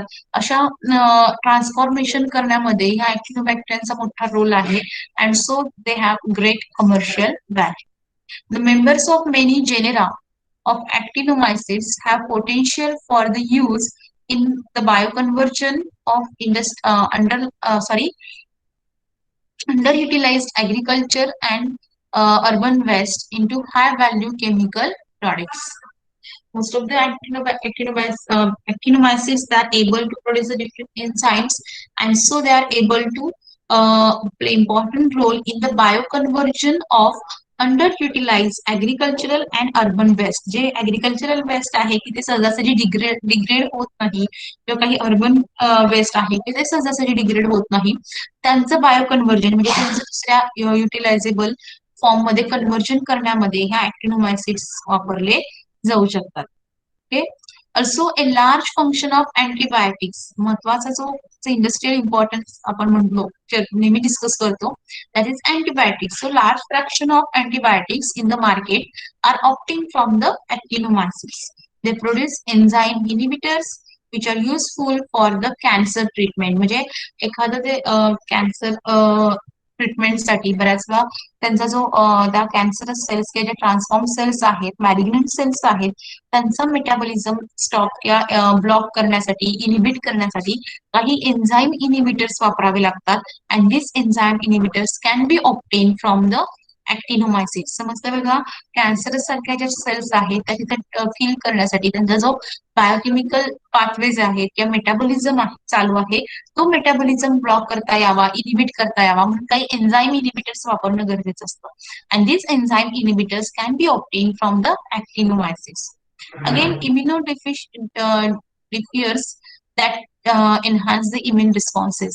Sorry, immunomodifiers. इम्युनोमॉडिफायर्स म्हणजे काय, की इम्युन रिस्पॉन्सेस मॉडिफाय करतायत किंवा थोडंसं त्याच्यामध्ये चेंजेस करतायत की जेणेकरून इम्युन रिस्पॉन्सेस एनहान्स होऊ शकतात, एनहान्स इम्युन रिस्पॉन्सेस दाखवू शकतात, असे इम्युनोमॉडिफायर सुद्धा ऑर्गॅनिझम्स तयार करतात. ऍक्टिनोमायसिस. Actinomycetes also play important role in plant biotechnology as a strain with antagonistic activity against the plant pathogens which are useful in biocontrol. That is, most of the actinomycetes they are able to produce the and some pest controlling intermediates or pest controlling secondary products. की ज्यामुळे आपण त्यांना as a bio control plant pathogens control करण्यामध्ये किंवा pest management मध्ये सुद्धा आपण हे ऍक्टिनोमायसिस वापरू शकतो. का तर ते पेस्ट कंट्रोलिंग सबस्टन्सेस किंवा जे कॉमन इन्फेक्शन्स आहेत, पेस्ट आहेत, त्या इनिबिट करणारे, किल करणारे काही इंटरमिजिएट्स किंवा काही मेटाबोलाइट्स हे ऍक्टिनोमायसिस तयार करत असतात and so they can be use in biocontrol of pest. Okay, समजला हा point. So these are the different industrial values or importance of the actinomyces. So here we have completed this point, that is actinobacteria. Me syllabus बघितलाय का? Yes, syllabus बघितलाय. syllabus बघितलाय का?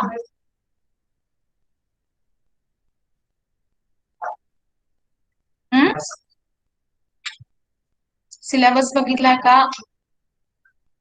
नाही बघितलेला? ग्रुपवर असेल ना तुमच्या?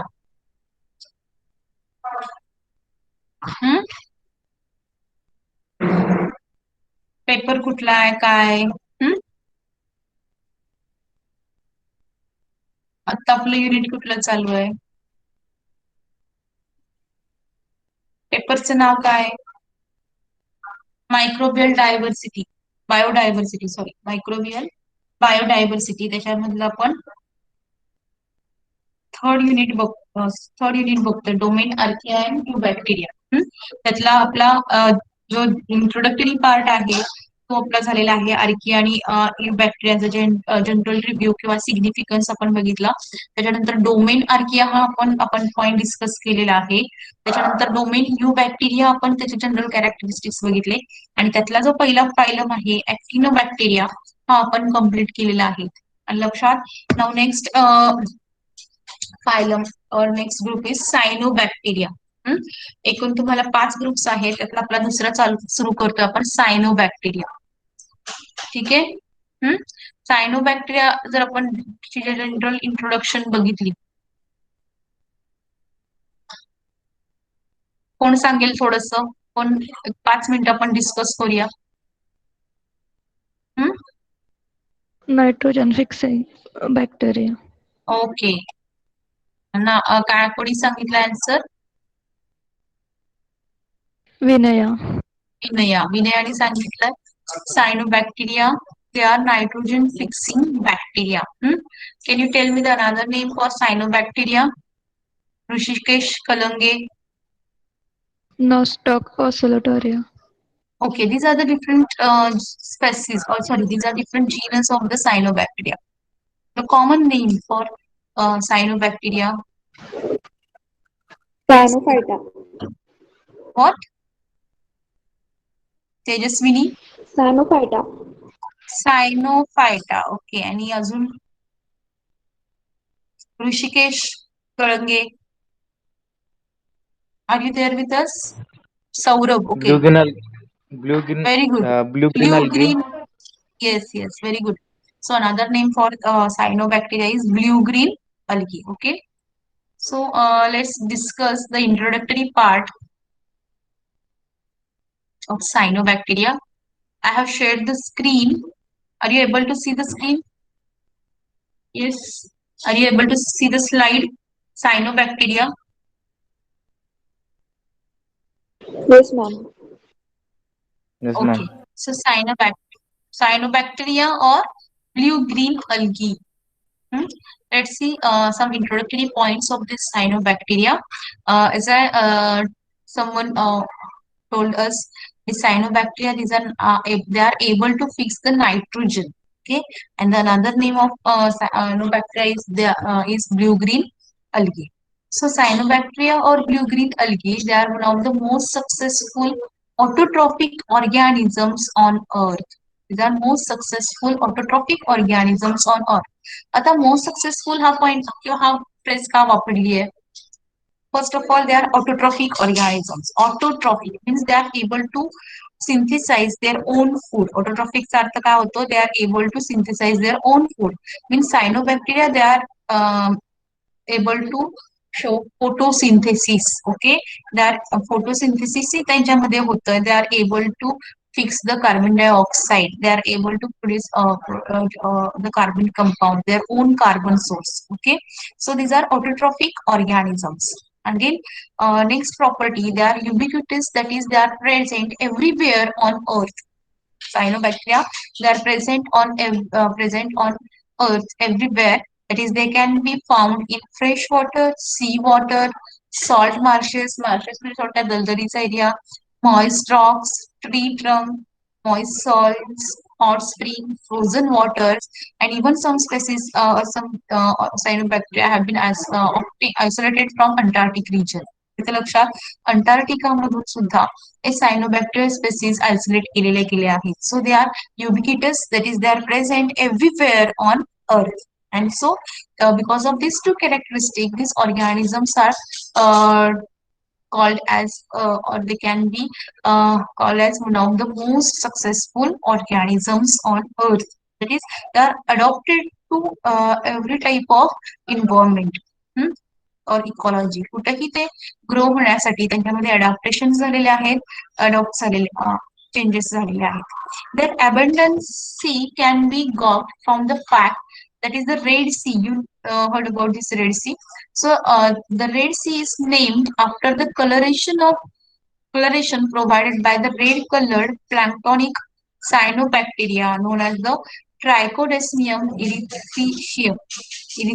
Okay, ट्रायकोडिस्मियम नावाचं जे सायनोबॅक्टेरिया आहे ते एक रेड कलर पिगमेंट तयार करतात आणि त्या रेड कलर पिगमेंटमुळे जो रेड सी आहे त्याला त्याचं नॉमिनक्लेचर किंवा त्याचं नाव दिलं गेलं. कशासाठी? तर जो रेड कलर अपीरन्स आहे किंवा रेड अपीरन्स आहे, it is provided by the red colour planktonic cyanobacteria. Okay, cyanobacteria are the most self-contained photosynthetic organisms. These are photosynthetic organisms. They can therefore live under the every type of environment and every type of the substrate. आणि म्हणूनच मगाशी बघितलं की कुठेही ते grow होऊ शकतात, कुठल्याही कंडिशन्स किंवा एन्व्हायरमेंटल कंडिशन्स मधून आपण ते आयसोलेट केलेले आहेत. Because of this fact they are one of the earliest colonisers of barren areas. म्हणजे जिथं काहीही नाही अशा ठिकाणी सुद्धा हे ऑर्गॅनिझम्स तयार झालेले आहेत किंवा त्यांचं कोलोनायझेशन झालेलं आहे. Okay, understood this point? समजलंय का?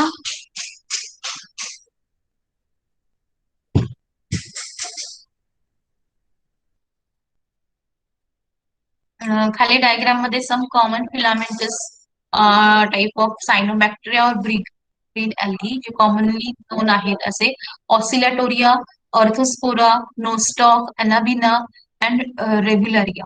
त्याचे जे स्पेसिफिक कॅरेक्टर्स आहेत की जी हेट्रोसिस्टा दिसते, ऍक्टिनिटी आहे किंवा काही म्युसिलेज फॉर्मिंग ऑर्गॅनिझम्स आहेत, त्यांचे प्रॉपर्टीज आपण नेक्स्ट टाइम डिस्कस करूया.